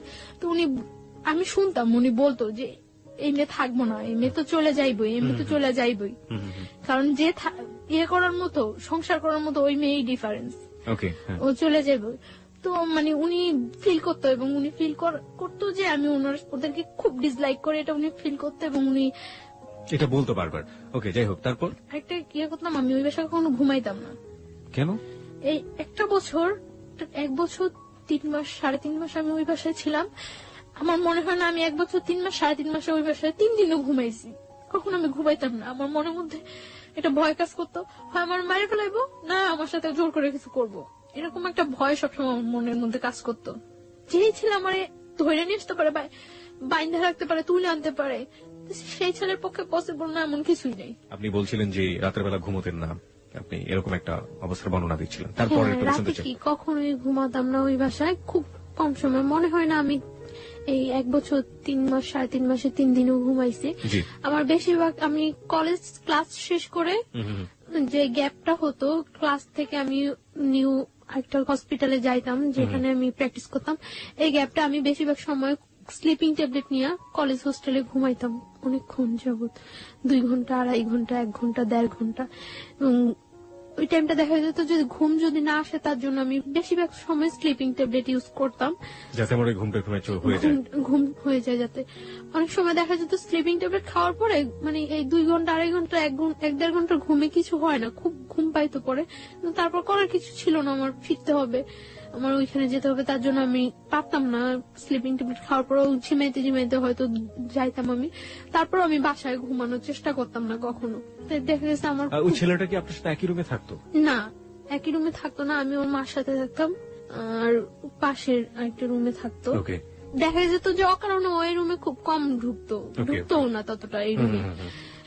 দেখা গেছে আমি রাতে 10টা-11টায় বাসায় ফিরছি, ওই 12টা-1টার মধ্যে সবাই ঘুমিয়ে গেছে। ওকে। সো এই রুমে আসার ততটা প্রশ্ন জাগতো না। আর আমি সকালবেলা 7টার মধ্যে বাসা থেকে বের হয়ে চলে ওর বাবা কি বলতো আপনার সাথে? বাবা কোনো ধরনের খারাপ আচরণ করতো? না, ওর বাবার সাথে আমার ততটা হইতো না, দেখা হইতো না, কথা হইতো না, তিনি খুব একটা সময় এখানে থাকতো না। ওকে। তো এইভাবে যাচ্ছিল। লাস্ট কোরবানির ঈদ, কোরবানির ঈদে যখন হয় আমি আমার মানে ওদের সাথে বাড়ি যাই, ওদের সাথে ওদের বাড়িতে যাই, গ্রামের বাড়িতে ওদের বাড়িতে যাই। তো যাওয়ার কারণ আমি একা একা কোথায় কিভাবে যাব, গ্রামের বাড়িতে যাই ওদের সাথে। যাওয়ার পরে ওদের ওইখানে আমি তো সকালবেলা যা পৌঁছায় সবাই, তো সকালবেলা যাওয়ার পরে আমি 2-3 ঘন্টা পর আমি আমার নানা বাড়িতে চলে আসি। যে ওদের বাড়িতে তো আমি কখন থাকবোই না। কোথায় ছিল ওদের গ্রামের বাড়ি? কোথায় ছিল? আমাদের ওইখানেই, বরিশালে। ওকে। তারপর গ্রামের বাড়িতে যাওয়ার পরে আপনি ওখান থেকে সুযোগ পেয়ে নানা বাড়িতে চলে যাই, কারণ ওইখানে গেলে হয়তো সবাই আমাকে দেখবে, আমার সাথে কথা বলবে, সবাই ফিল করবে যে ওই মেয়েটাই তো। তার জন্য আমি কিছুক্ষণ পর আমি আমার নানা বাড়িতে চলে আসি। নানা বাড়িতে চলে আসার পর আমি মানে 2-3 দিন ওইখানে থাকা হয়, তারপর আবার ঢাকা ব্যাক। আসার পরে মানে ঢাকা আসার পরে আমি একদিনকে আমি সন্ধ্যার পরে আমি বাসায় ফিরতেছি, 8টা কি 8:30 বাজে আমি বাসায় ফিরতেছি। বাসায় ফেরার সময় একটা ছেলে ভ্যানের উপর বসা থাকে, কয়েকটা ছেলে, ওইখান থেকে একটা ছেলে কমেন্ট করে যে মনে হয় বাড়িতে গেছিল, কয়েকদিন যাবো তো দেখি নাই, বাড়ি থেকে আসছে। তো আমি তখন মনে করলাম যে এই ছেলেটা মনে হয় আমার ফলো করছে এর আগে, যেহেতু আমি বাড়ি থেকে আসার পরে এই কথা বলতেছে। তো আমি বাসায় চলে যাই। তো এর আগে ওই ছেলেটার ফেসটা আমার কাছে একেবারে অপরিচিত, ওই দিনই ফার্স্ট আমি ফেসটা দেখি। এবং ফেসটা দেখার পরে দেখা গেছে যে 2-1 দিনের মধ্যে ওর সাথে আমার দেখা হয়। বিশেষ করে আমি রাতে বাসায় ফেরার সময়, সকালে যখন আমি যাই 7টার দিকে তখন ওরকম কেউ থাকে না। তো রাতে ফেরার সময় দেখা গেছে 2-1 দিন পরপরই ওর সাথে আমার দেখা হয় এবং কন্টিনিউ তখন আমাকে কমেন্টস করতে থাকে। তো এর আগে আমি যখন পড়াশোনা করি, পড়াশোনা অবস্থা অনেক অফার হয়, কিন্তু কখনো আমার কাছে ওইগুলা রেসপন্স হয় না এবং খুব খারাপ লাগে। কিন্তু ওর কমেন্টসটা কেন যেন আমার ভালো লাগছিল। তো তখন তো আমি একেবারে সম্পূর্ণ একা, কোন ফ্রেন্ডদের সাথেও ততটা মিশতে পারি না, করতে পারি না, দেখা গেছে খুব ডিজার্ভ থাকি। তো ওর কমেন্টস গুলো ভালো লাগার পরে ও কমেন্টস করতে আমি কিছু বলতাম না, আমি শুধু হাসতাম। এরকম কিছুদিন কমেন্টস করার পর একদিন সকালবেলা, আমি ওই দিন শুক্রবার, আমি ওই দিন কলেজ আসিনি, তো সকালবেলা 11টার দিকে আমি বাসা থেকে বের হয়েছি। বাসা থেকে বের হওয়ার পর ও তখন মনে হয় সম্ভবত ফার্স্ট ঘুম থেকে উঠছিল, তো ঘুম থেকে উঠে ও বের হয়ে আমারে দেখছিল। তো বলতেছে আজকে দিনটা অনেক ভালো যাবে, ঘুম থেকে উঠে দেখছি অ্যাঞ্জেল।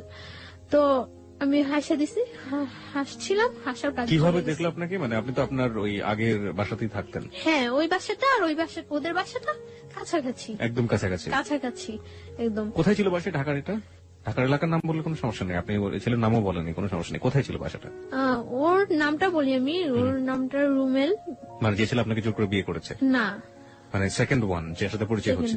আর বাসাটা কোথায় ছিল ঢাকার? আপনি বাসাটা বলতে যাচ্ছেন না? ওকে, ঠিক আছে, যান। তারপর?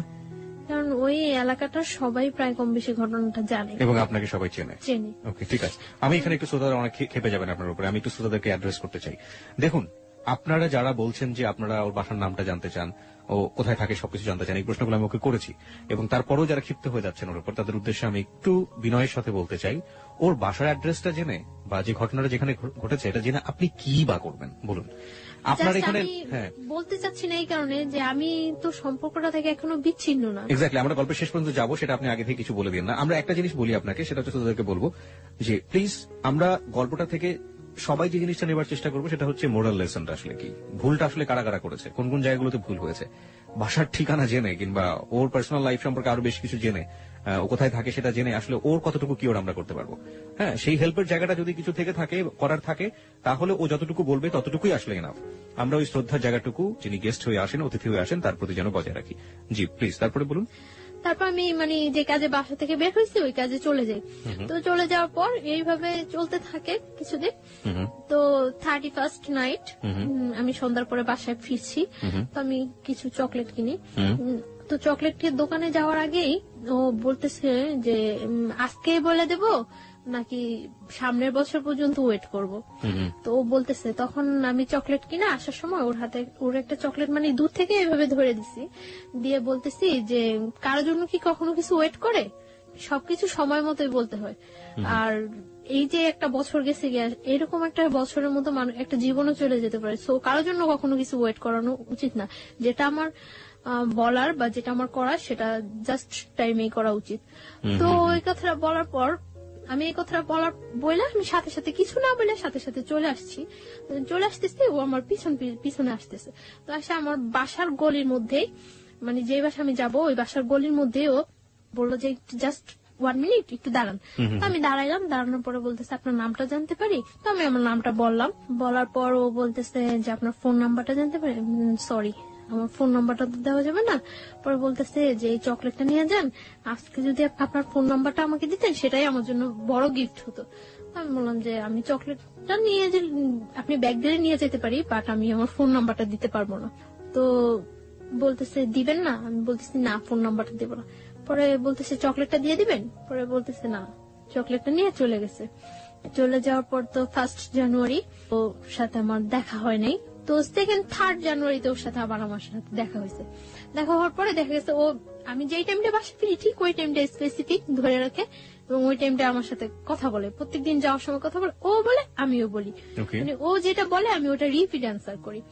তো একটা কাগজের মধ্যে 6 জানুয়ারি দিন ও একটা কাগজের মধ্যে ওর ফোন নাম্বারটা লিখে আমাকে দেওয়ার জন্য যায়। তো আমি বলি যে আপনার ফোন নাম্বারটা দিয়ে লাভ নাই, আমি আপনাকে কখনো ফোন করব না। তো বলে যে তাহলে আপনার ফোন নাম্বারটা প্লিজ দেন। তো আমি নাম্বারটা দেই।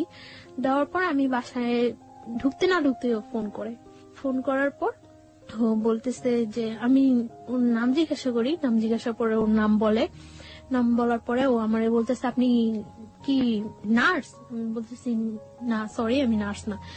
আমার অ্যাপ্রনটা দেখে পরে বলতেছে নার্স না, তাহলে কি আপনি?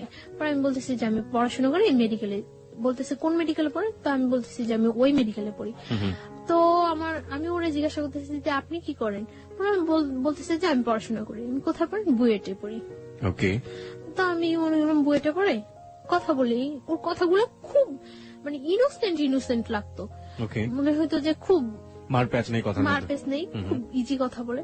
তো আমি কথা বলছি। 1st দিন কথা বলার পরে ও 2nd দিন আমাকে অফার করলো আপনি আমার সাথে বিয়েতে যাবেন? তো আমি বললাম যে আচ্ছা যাবো। এরকম শীতকাল, জানুয়ারি তো শীতকাল। তো বলতেছে যে আচ্ছা ঠিক আছে, আমি যাওয়ার সময় আপনাকে ফোন দিলে আপনি বের হইন। তো আমি মনে করছি যে মনে এমনিতেই ফান করতেছে। তো কিছুক্ষণ পর আবার ফোন দিয়ে বলতেছে না আপনাকে তো নিয়ে যাওয়া যাবে না, নিয়ে গেলে অনেক ছেলেরা ওইখানে থাকবো, জিজ্ঞাসা করবো এটা কে। তখন আমি কি বলবো? তখন আমি হাসি যে নিজেই বললো আবার নিজেই এই কথা বলতেছে। আপনি ইয়েস বলেছিলেন কোন সাহসে? কারণ আপনি তো এমন একটা বাসায় থাকেন যেখান থেকে না আমি যাব না সেটা আমি শিওর ছিলাম যে আমি ফান করে আমি বুঝছিলাম, কারণ ওর কথাগুলো বললাম না খুব ইনোসেন্ট। সাহসের খুব অভাব ছিল ওর মধ্যে, সাহসের খুব অভাব। তো ও তখন আমি হাসার পরে আমি বলতেছি আচ্ছা ঠিক আছে আপনি যান, আমি এমনিতেও যাব না, এমনিতেও আপনার সাথে আমার 1st পরিচয়, আর তাছাড়া আমি কোথাও যাই না, আমি এমনিতেও যাব না, আপনি যান এনজয় করেন। পরে ও বিয়েতে গেল, বিয়ে থেকে আসলো, আসে আবার রাত্রে আমাকে ফোন করলো। ফোন করার পর আমি ওর সাথে 1 মিনিট 2 মিনিট কথা বলি। তো এইভাবে 3-4 দিন কথা বলার পর জাস্ট রাত্রে যখন 12টা, 12:15, 1টা বাজে, তখন ও আমার সাথে কথা বলে 2 মিনিট, 1 মিনিট, 3 মিনিট এরকম কথা বলে এবং খুব একটা অস্থির একটা ভাব প্রকাশ করে। আমার মনের মধ্যে খুব কনফিউশন হয়, এরকম অস্থির কেন? তো এবং কি যেন বলে মোমবাতি, মোম। তো আমি ইয়ে করি যে ও কি কোনো নেশা টেশা করে রাত্রে। ওকে। একটা নেশাগ্রস্ত মানুষের কথা যখন তার ফিল হয় যে সে নেশা করা উচিত বা করবে, তখন একটা মানুষের বিহেভিয়ার দেখলেই বোঝা যায়। তো ওর এরকম অস্থির অস্থির ভাবটা আমার কাছে খুব ইয়ে লাগে। তখন আমি কিউরিসিটি জাগে যে কি করে ও, কেন ও আমার সাথে 2-1 মিনিট কথা বলে রাখা দেয় বা এমন অস্থির অস্থির কেন। তো আমি এটা ওই টাইমটাই আমি ওরে বিশেষ করে ফোন দেই তখন রাত্রে, যে কেন কি করে ও, আমি এটা জানার চেষ্টা করি। তো এইভাবে কয়েকদিন চলে যায়। কয়েকদিন পরে ও একদিন, ওর বাইক আছে, ও একদিন আমার কলেজ থেকে আনতে যায়, সেটা আমার না বলেই যায়, ফোন করে যে আমি আসছি, আপনি আমার সাথে যাবেন। পরে আমি আচ্ছা ঠিক আছে দাঁড়ান। তো আমি বের হয়ে আসি, আসার পরে আমার নিয়ে আসে বলতে কি মানে আমার বাসায় ইজি নিয়ে যেতে পারতো, অনেকটা ঘুরায়। তো ও বলে যে আপনি জাস্ট আমার একটু সাপোর্ট করে বসেন, যাতে আপনি পড়ে না যান, আমার ভয় লাগতেছে যদি আপনি পড়ে যান। আমি বলি কোনো প্রবলেম নেই। মহাখালীর দিকে নিয়ে যায়। তো মহাখালী ফ্লাইওভার অনেক রাফ ড্রাইভ করে, জাস্ট এরকম একেবারে কাত হয়ে যায় এরকম ধরার জন্য আপনাকে, মানে এরকম রাফ ড্রাইভ করতেছে। এমনিতেও ও সবসময় রাফ ড্রাইভ করে, একটু সুযোগ পাইলেই, রাস্তা একটু ফাঁকা পাইলেই এরকম করে। তো ফ্লাইওভারের উপরে একেবারে কাত হয়ে গেছে। তখন আমার কাছে একটু ভয় লাগছিল, তখন আমি এরকম কাঁধের উপর হাতটা রাখি। হাতটা রাখার পরে মানে এরকম করে অনেকটা ঘুরায়, মিরপুরের দিকে নিয়ে যায়, নিয়ে অনেকটা ঘুরে টুরে বাসার একটু দূরে বাসা থেকে নামায় দেয়। তো আমি বাসায় যাই, তারপরে এরকম কথা বলতে থাকে। তো ওই আমাকে বলে যে আপনি আমার ফ্রেন্ড হবেন। তো আমি বলছি আচ্ছা ঠিক আছে ফ্রেন্ড হবো। তখন কিন্তু আমি জানি না যে ও পড়াশোনা করে না বা কিছু। তখন আমি বলি যে আপনার ক্যাম্পাসটা তো কাছেই, আপনি কেন কলেজে যান না। তো বলে এই সমস্যা ওই সমস্যা, মারামারি করছে, এটা হয়েছে ওইটা হয়েছে, কিন্তু ও বলে না যে ও পড়াশোনা করে না বা করেই নেই, ওইটাও বলে না। তো তারপর ও এইভাবে চলতে থাকে, কিছুদিন যায়, ও বলে যে আপনি আমার ফ্রেন্ড হন। তো আচ্ছা ফ্রেন্ডশিপ করলাম ওর সাথে। ফ্রেন্ডশিপ করার পরে মানে কয়েকদিন যায় ভালোই। তো ও বলতেছে যে ফ্রেন্ড থেকে তারপরে চিন্তা পরে করবো, আগে ফ্রেন্ড। আপনার বাসায় বুঝতে পারতাম না এগুলো, যে আপনি যেখানে আছেন যেভাবে আছেন, আপনার তো যিনি আপনাকে জোর করে বিয়ে করেছেন তারও তো বোঝার ব্যাপার ছিল, সেও বুঝতে পারতো না? কেউ বুঝতে পারতো না। আমি সবসময় মানে আউটসাইডে বাইরে গিয়ে ওর সাথে বেশি কথা বলতাম, আর রাতে 2-1 মিনিট কথা বলতাম। তো একদিন আমরা ধানমন্ডি লেকে নিয়ে যায় আমাকে কলেজ থেকে, মানে কথা বলতে থাকে। তো কথার মধ্যে আমি হঠাৎ দেখি ও সিগারেট খাচ্ছে। তো তখন আমি ইয়ে করি যে ও স্মোক করে। তো আমি ওর কথার মধ্যে জিজ্ঞাসা করি যে আপনি কি কোনো নেশা করেন, ড্রাগস নেন বা অ্যাডিক্টেড আপনি? পরে বলতেছে যে হ্যাঁ। পরে আমি বলতেছি যে কেন? পরে বলতেছে যে আমার লাইফে একটা কষ্ট আছে তার জন্য। তো আমি বলতেছি কি কষ্ট? তো বলে যে একটা মেয়ের সাথে আমার অ্যাফেয়ার ছিল, তো মেয়েটা আমার ছাড়ে চলে গেছে, তারপর থেকে আমি ইয়ে করি। তারপর মানে এই কথা বলে। তো আমি বলতেছি যে মেয়েটা চলে গেছে তার জন্য আপনি এভাবে ড্রাগ নিচ্ছেন, এটা কিন্তু ঠিক না। এইভাবে ও কথাটা বলছে, আমার কাছে খুব খারাপ লাগছে। তারপর আমি ওর সাথে ভালো ফ্রেন্ডশিপ করি, প্রায় প্রত্যেক দিনই কথা বলি, সকালে যাওয়ার সময় কথা বলি, বিকালে আসার সময় কথা বলি।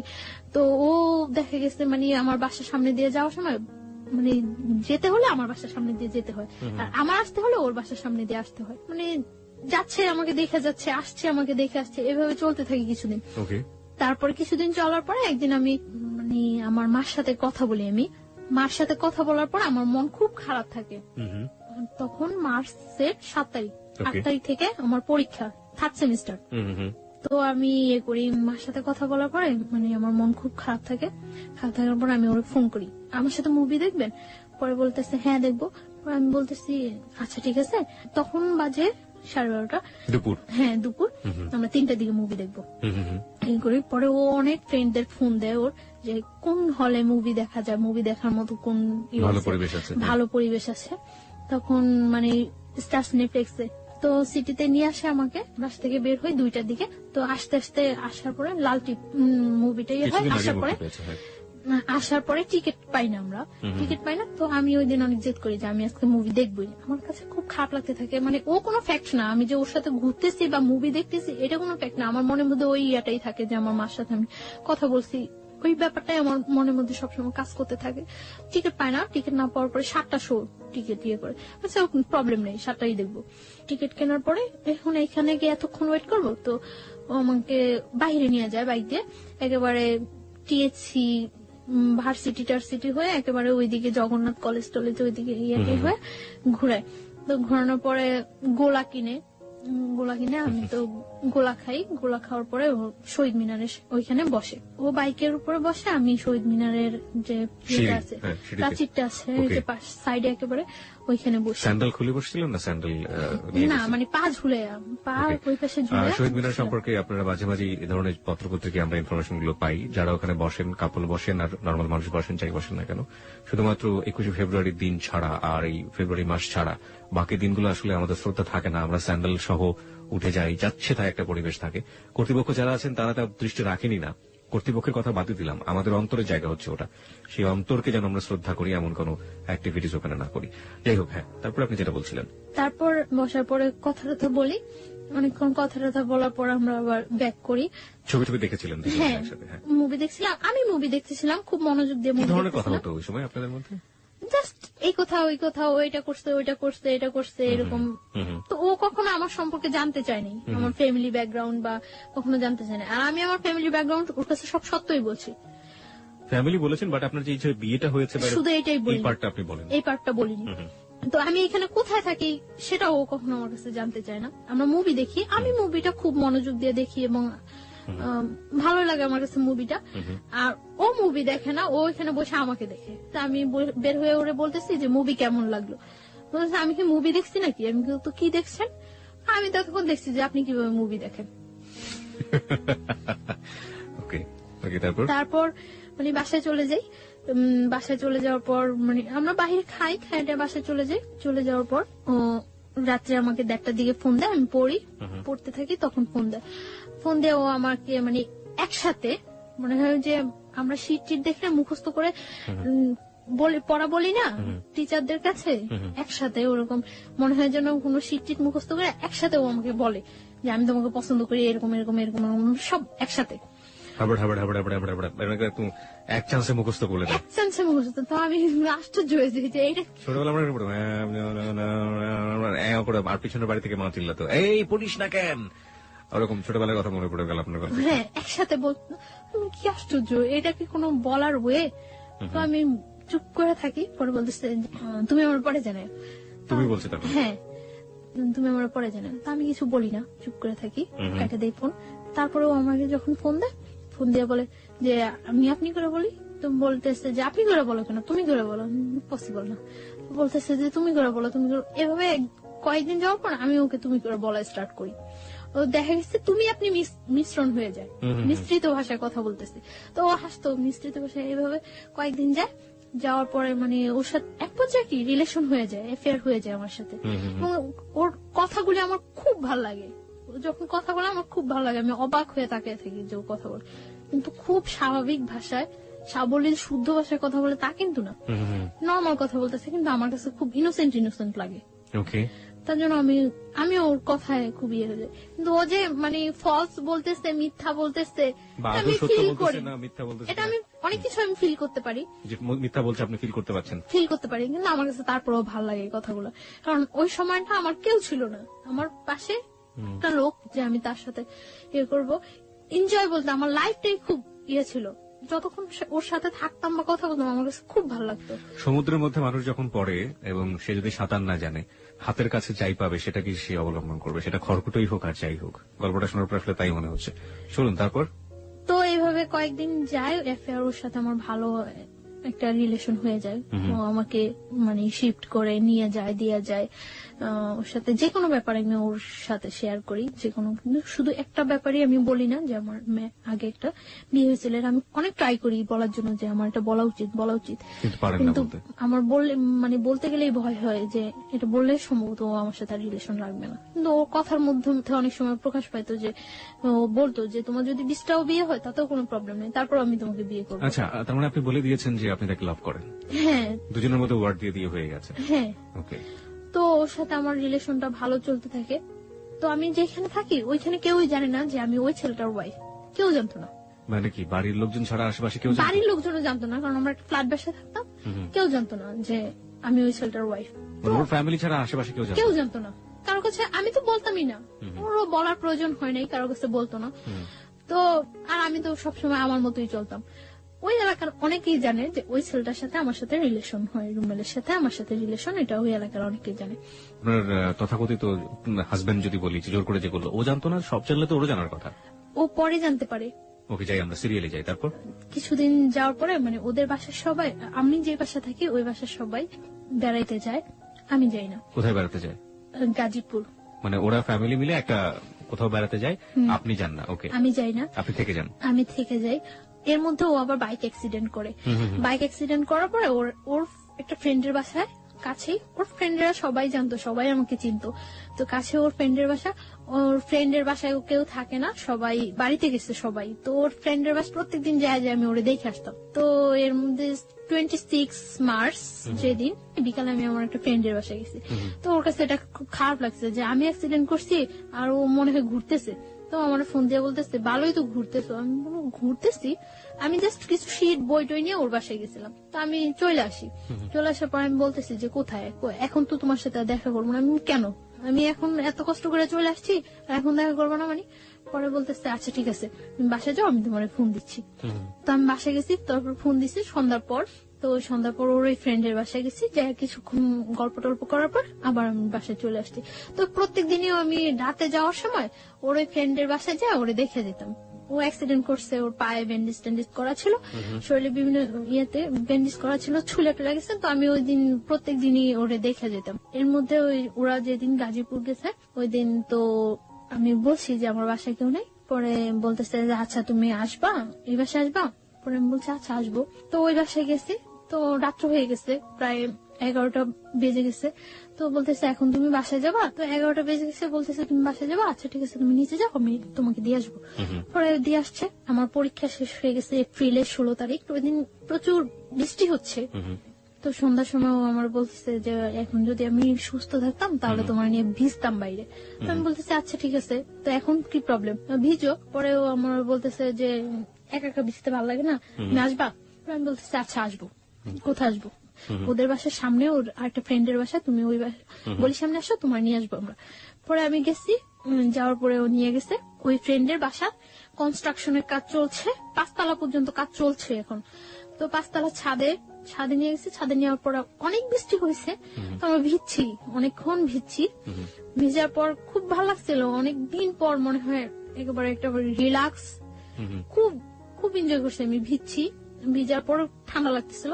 5 তলাটা যে হচ্ছে ওই রুম গুলোর ভিতরে ঢুকে গেছে। তো ভিতরে ঢুকে গেছি মতন ওর নিচ থেকে একটা তাওয়াল আনানোর ব্যবস্থা করছে, যে ভিজে গেছে ঠান্ডা লাগতেছে। তো একটা তাওয়াল আনছিল মতন মুছে টুছে ওইখানে দাঁড়াইছিলাম। এর মধ্যে কারেন্টটা চলে যায়। কারেন্টটা চলে যাওয়ার পর ওর ফ্রেন্ডরা ওই পাশে থাকে, সামনে থাকে, দেখতেছে যে কেউ আসছে কিনা। আর আমরা এই পাশে দাঁড়ায় কথা বলতেছি। তো আমি কারেন্টটা চলে যাওয়ার পর আমার ভয় লাগে যে আল্লাহ আমি এখানে আসলাম, এতগুলা ছেলে না কি চিনি না জানি না, হয়তো কয়েকদিনের মাত্র পরিচয়, এর চেয়ে কয়েকদিনের রিলেশন, এর চেয়ে কত ডিপ রিলেশন থাকলেও মানুষের জীবনে কত অঘটন ঘটে যায়। কেন আসলাম আমি এখানে? আমি যতটুকু না ভয় পাচ্ছি তার চেয়ে বেশি ভয়ও পাচ্ছে। ও আমাকে প্রচুর ভয় পেতো, এটা আমার কাছে সবচেয়ে ভালো লাগতো। খুব ভয় পেতো আমার। ওকে, মেয়েরাকে আসলে এটা লাইক করে কিনা? মানে ছেলেরা তাদের দেখে ভয় পাবে, ইনফ্যাক্ট কাছের মানুষ তাদের দেখে ভয় পাবে, হয়তো লাইক করে। না, আমি পরে ওকে জিজ্ঞাসা করছিলাম যে তুমি আমার ভয় পেতে কেন? আমি তোমার ভয় পেতাম না, জাস্ট সম্মান করতাম যে আমি যদি তোমার সাথে ভুলেও কোনো ফল্ট করে থাকি তাহলে যদি তুমি চলে যাও এর জন্য আমি তোমার ভয় পেয়ে থাকতাম। তারপরে কি হলো ওই সময়টা? ওটা বলেন, ওটা নিয়ে লোকজন খুব বেশি আগ্রহ পোষণ করছে যে ওই সময় কি হচ্ছে, সো রোমান্টিক সিচুয়েশন। তো মানে তাওয়াল নিয়ে আসে, তো তাওয়াল নিয়ে আসে মুছার পর আমি ওখানে দাঁড়ায় আমি ফোনে গান ছাড়ি। ফোনে কোন গানটা ছাড়েন? এমনি গান, মানে অডিও ছেড়ে দেয়, অডিও ছাড়ার পরে গান চলে। তো আমি দাঁড়ায় আছি, দাঁড়ায় কাঁপতেছি। ও আমার পাশেই এসে বসে, একটা বেঞ্চ থাকে, বেঞ্চের উপরে বসে ওর ফোনটা টিপতেছে। মানে আমিও না মনে হয় যে ওকে জীবনে দেখি নেই চিনি না, ও আমার মনে হয় জীবনে দেখে নেই চিনি না, এরকম একটা সিচুয়েশন। দুজনই লজ্জা পাচ্ছেন প্রচন্ড। আমি ভয় পাচ্ছি, ওর আমি তো চেহারার দিকে তাকাইতেছি না যে ও কি পাইতেছে, ভয় পাইতেছে না হাসতেছে না কাঁপতেছে, আমি এটা দেখতেই না। আমি ভয় পাইতেছি আর খুব প্রকাশ করতেছি যে ওর দিকে আমার কোনো মনে নেই। আমি ফোনে গান ছাড়া ফোন টিপাটিপি করতেছি আর বলতেছি আল্লাহ কতক্ষণ বৃষ্টিটা থামবো, আমি বাসায় যাবো, কতক্ষণ থামবো। আর বলতেছে একটা ছাতা আনো না, আমি বাসায় যাই, একটা ছাতা আনো না। ওরা বলতেছে এখন আমি ছাতা আনতে কই যাবো, আর এত বৃষ্টির মধ্যে তুমি বের হইলেও সমস্যা কেউ দেখলে, তার চেয়ে বরং বৃষ্টিটা কমুক তারপরে যাও। তো সন্ধ্যার পর আর কি বিজলি চমকাইতেছে বাইরে, অনেক বিদ্যুৎ চমকে দিচ্ছে, ভয় লাগতেছে। যখন দাঁড়ানোর পর বৃষ্টিটা আস্তে কমে গেছে, বৃষ্টিটা কমে যাওয়ার পর আমি বলতেছি যে আমি চলে যেতেছি। মানে আমি যখন যাচ্ছি তখন আমার হাতে টাচ করছে, এই ফার্স্ট হাতে টাচ করছে, টাচ করে মানে আমার হাতটা ধরে টান দিয়ে বলতেছে আমি জাস্ট তোমার কাছ থেকে ঠিক এতটুকুই চাই, এর বেশি কিছু চাই না। তারপর আমি চলে আসছি বাসায়। চলে আসা 2-3 দিন পরে আরেকদিন সন্ধ্যার পর বের হয়েছি, আমাকে একটা বাসায় নিয়ে গেছে, তাও আরেকটা বাসার ছাদে নিয়ে গেছে। ওকে। ফ্রেন্ডদের অনেক ফ্রেন্ড ছিল, সাঙ্গভঙ্গ ছিল, সবাই ওকে খুব ভয় পেত, সবাই ওকে খুব ভয় পেত, শুধু আমি ছাড়া সবাই অনেক ভয় পেত। ও বলতো যে তুমি ছাড়া সবাই আমার অনেক ভয় পায়। তো একটু সন্ত্রাসী টাইপের ছিল। তো একটা ফ্রেন্ডের বাসায় নিয়ে গেছে, ছাদে নিয়ে গেছে। তো ওই দিনও ছাদে বসে অনেকক্ষণ কথা টথা বলছি। ওই দিন ওয়েদার খুব ভালো, কথা টথা বলছে অনেকক্ষণ। কথা টথা বলার পরে আমি বাসায় চলে আসতেছি। তো আমার বাসার আসার একটু আগে মানে গলির মধ্যে আসার পরে ফার্স্ট আমি চলে আসতেছি, তখন আমার হাত ধরে বলতেছে যাও গিয়া। আমি বলছি হ্যাঁ যাই গিয়া। তো তারপর ও মানে আমার হাতটা ধরে টাই না কাছে নিয়ে ফার্স্ট ও আমার কিস করলো, এই ফার্স্ট। এর মধ্যে ওর সাথে আমার কোনো মানে টাচ বা এ ধরনের কোনো কিছু হয়নি। হ্যাঁ, ফার্স্ট কিস করলো, আমিও খুব অবাক হয়ে গেছি কি করলো কাজটা, মানে খারাপই লাগছিল। আমি বাসায় আসার পর ওর সাথে আর কথা বলতেছি না, 2 দিন যাবো তোর সাথে কথা বললে। তো পরে সরি বললো, সরি বলার পর আবার আমরা কথা বলতেছি। ও এর মধ্যে কার কাছে যেন শুনছিল যে আমার আগে একটা বিয়ে হয়েছে। তো আমার এই কথা জিজ্ঞাসা করানোর পরে আমি বলছি না হয়নি। প্রথমে আপনি অস্বীকার করেছেন? হ্যাঁ, না হয়নি, এরকম কিছু হয়নি। আর আমি ওই বিয়েটা তো মানিই না, আমি কি বলবো যে হ্যাঁ হয়েছে, মানিই না এক কথায়। আমি চাইছিলাম যে ওর কাছে সবকিছু ক্লিয়ারলি বলার জন্য, বাট আমি ওরকম কোনো পাইতেছি না যে বললে ও থাকবো না থাকবো। এটা মানে ওকে নিয়ে আপনার মনের মধ্যে একটা ইয়েও হয়ে গেছে যে ও চলে গেলে আপনার জন্য সাস্টেন করাটা খুব কঠিন হয়ে যাবে। আর একই সাথে আপনি খুব তোলাচলের মধ্যেও আছেন যে বলবেন কি বলবেন না। তারপর ও আমার বলছে আচ্ছা ঠিক আছে তাহলে তুমি আমার সাথে বাইরে যাবা। আচ্ছা যাবো। মানে তখন ও যেটা বলে আমি ওইটাই রাজি, ও যেটা বলে আমি ওইটাই রাজি। বলছে আচ্ছা ঠিক আছে যাবো। তো কোথায়? আচ্ছা কক্সবাজার। আমি বলছি আচ্ছা ঠিক আছে যাবো, আগে বিয়ে করতে হবে। আপনি বললেন ওকে যে আগে বিয়ে করতে হবে? হ্যাঁ, বিয়ে না করলে আমি তোমার সাথে কক্সবাজার যাবো কেন? আশ্চর্য, তুমি কে? আর তোমার সাথে আমার যতটাই রিলেশন হোক এত দূরে যাওয়া তোমার সাথে কখনো পসিবল না। তখন আমি জানতে পারি যে ও পড়াশোনা করে না। কিভাবে জানলেন? ও নিজে থেকেই মানে ওর মুহূর্তে সবকিছু বলে দিয়েছে? না, ওর বিহেভে আস্তে আস্তে ফিল হয়েছে যে ও পড়াশোনা করে না। তারপর ও স্বীকারও করছে যে ও পড়াশোনা করে, নিজে থেকেই বলছে। কোন ক্লাস পর্যন্ত পড়েছে নাকি একেবারেই পড়েনি? 9 পর্যন্ত নাকি পড়ছে। তারপর এই কথা হয় যে বিয়ের পর কক্সবাজার যাব। আচ্ছা ঠিক আছে। তো ও রাজি হয়, আমিও রাজি হই। তারপর আমরা একটা মসজিদে কিছু ফ্রেন্ড সময় একটা মসজিদে হুজুরের মাধ্যমে বিয়ে করি। এবং আপনি তখনও জানালেন না যে আপনি বিবাহিত? না, তখন আমি জানাইনি যে আমি বিবাহিত। তো তখন ও শুনে একটু শুনে। তো ওর বাসা থেকে আমার বাসাটা ডিফারেন্স ছিল, আমি যে ছিলাম মাঝখানে 2টা বাসা। তো আমার মনের মধ্যে সবসময় এটা হতো যে ও যেহেতু আমাকে পছন্দ করে, আমার সাথে ওর অ্যাফেয়ার, ওকে আমার সম্বন্ধে খোঁজ খবর না নিছে, আর তাহলে ও কেন বলে এটা যে হ্যাঁ তোমার বিস্টে বিয়ে হলো আমি তোমাকে বিয়ে করবো। একটা প্রস্টিটিউট গালে রেখে কেউ বিয়ে করে ভালো করে না? তো ও সবসময় এই কথাগুলি বলতো, তার জন্য আমার মনের মধ্যে আরো হতো যে ও সম্ভবত জানে। তারপর হুজুর আমাদের বিয়ে পড়ানোর পরে কাগজ টাগজ সবকিছুই হয়। বিয়ের পর আমরা কক্সবাজার যাই, আমি ওর সাথে কক্সবাজার যাই। ও তখন আমাকে বিলিভ করে না, জাস্ট করে ঠিক আছে। ওর মনের মধ্যে একটা থাকে যে ওর অনেক শত্রু থাকে, থাকে যে আমি ওর কোনো ক্ষতি টতি করার জন্য কেউ আমাকে সেট টেট করলো নাকি। আচ্ছা আমাকে একটু বলেন তো, আপনি যে এত বড় একটা রিস্ক নিলেন, আপনার আগের যে হাজবেন্ড ছিল, হাজবেন্ড আসলে আপনার দিক থেকে না হলো তো যে কাগজে কলমে হয়ে গিয়েছে আপনার সাথে, হাজবেন্ড জোর করেই করেছে, তো সেও তো ব্যাপারটা জানে না তখনও? না, জানে না।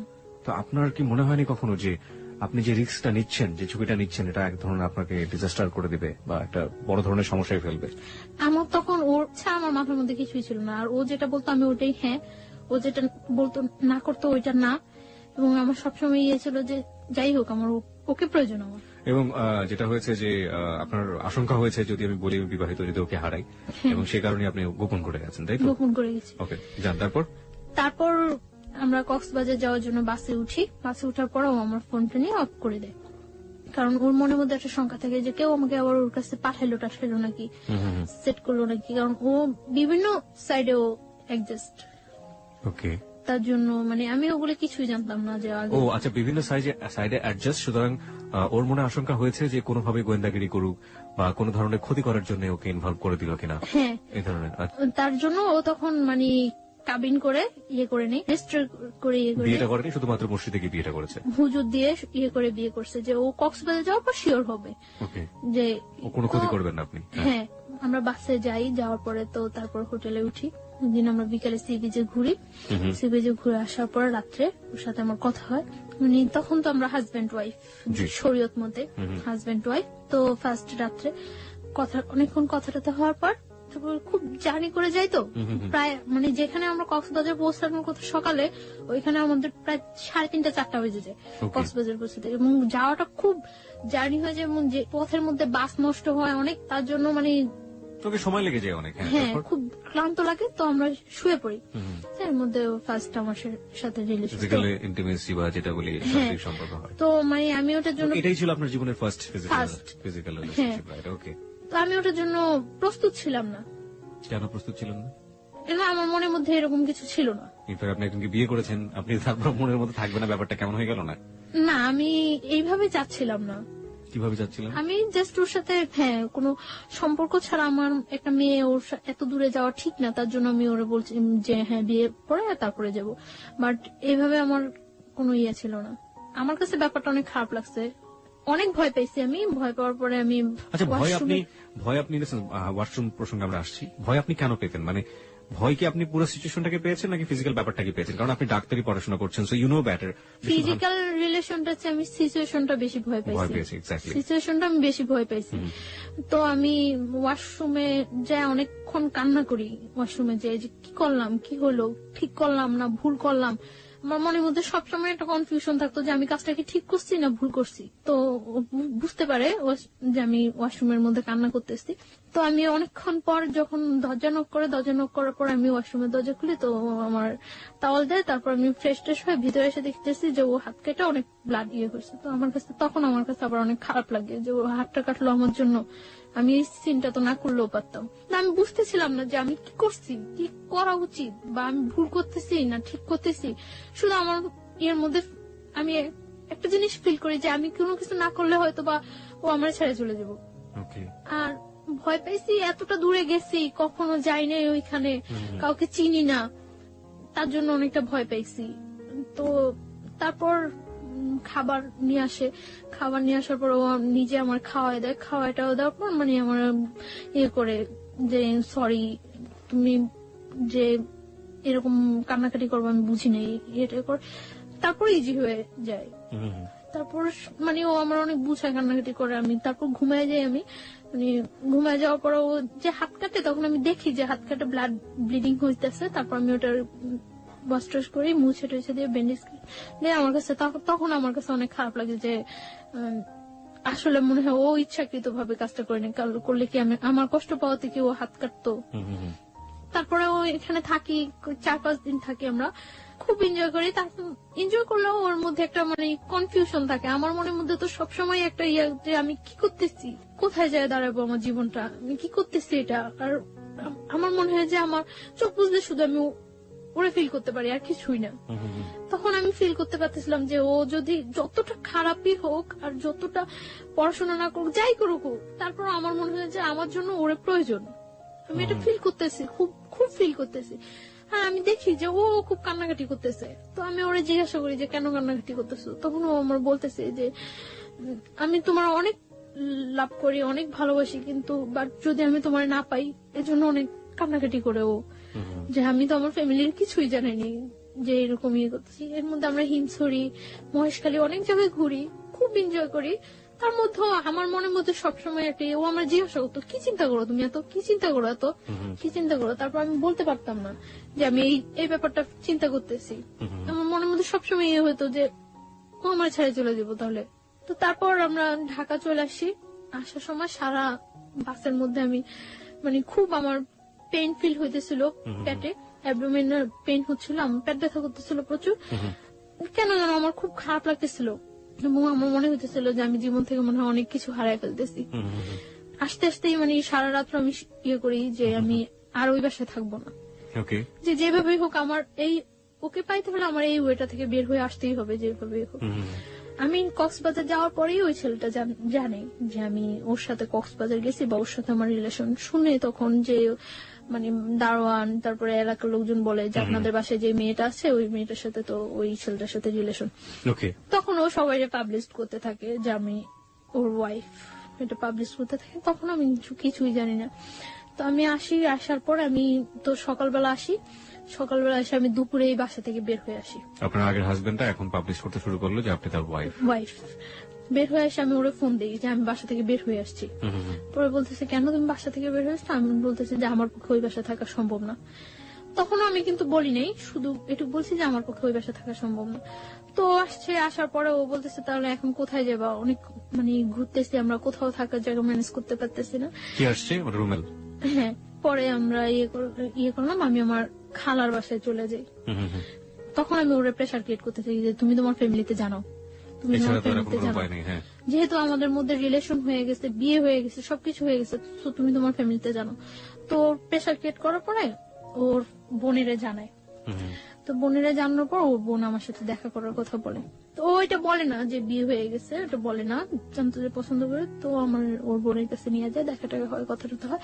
পরদিন 15 জুন ওর বার্থডেতে ওর বোনের বাসা আমাকে ইনভাইট করার পর আমি ওর বোনের বাসা যাই।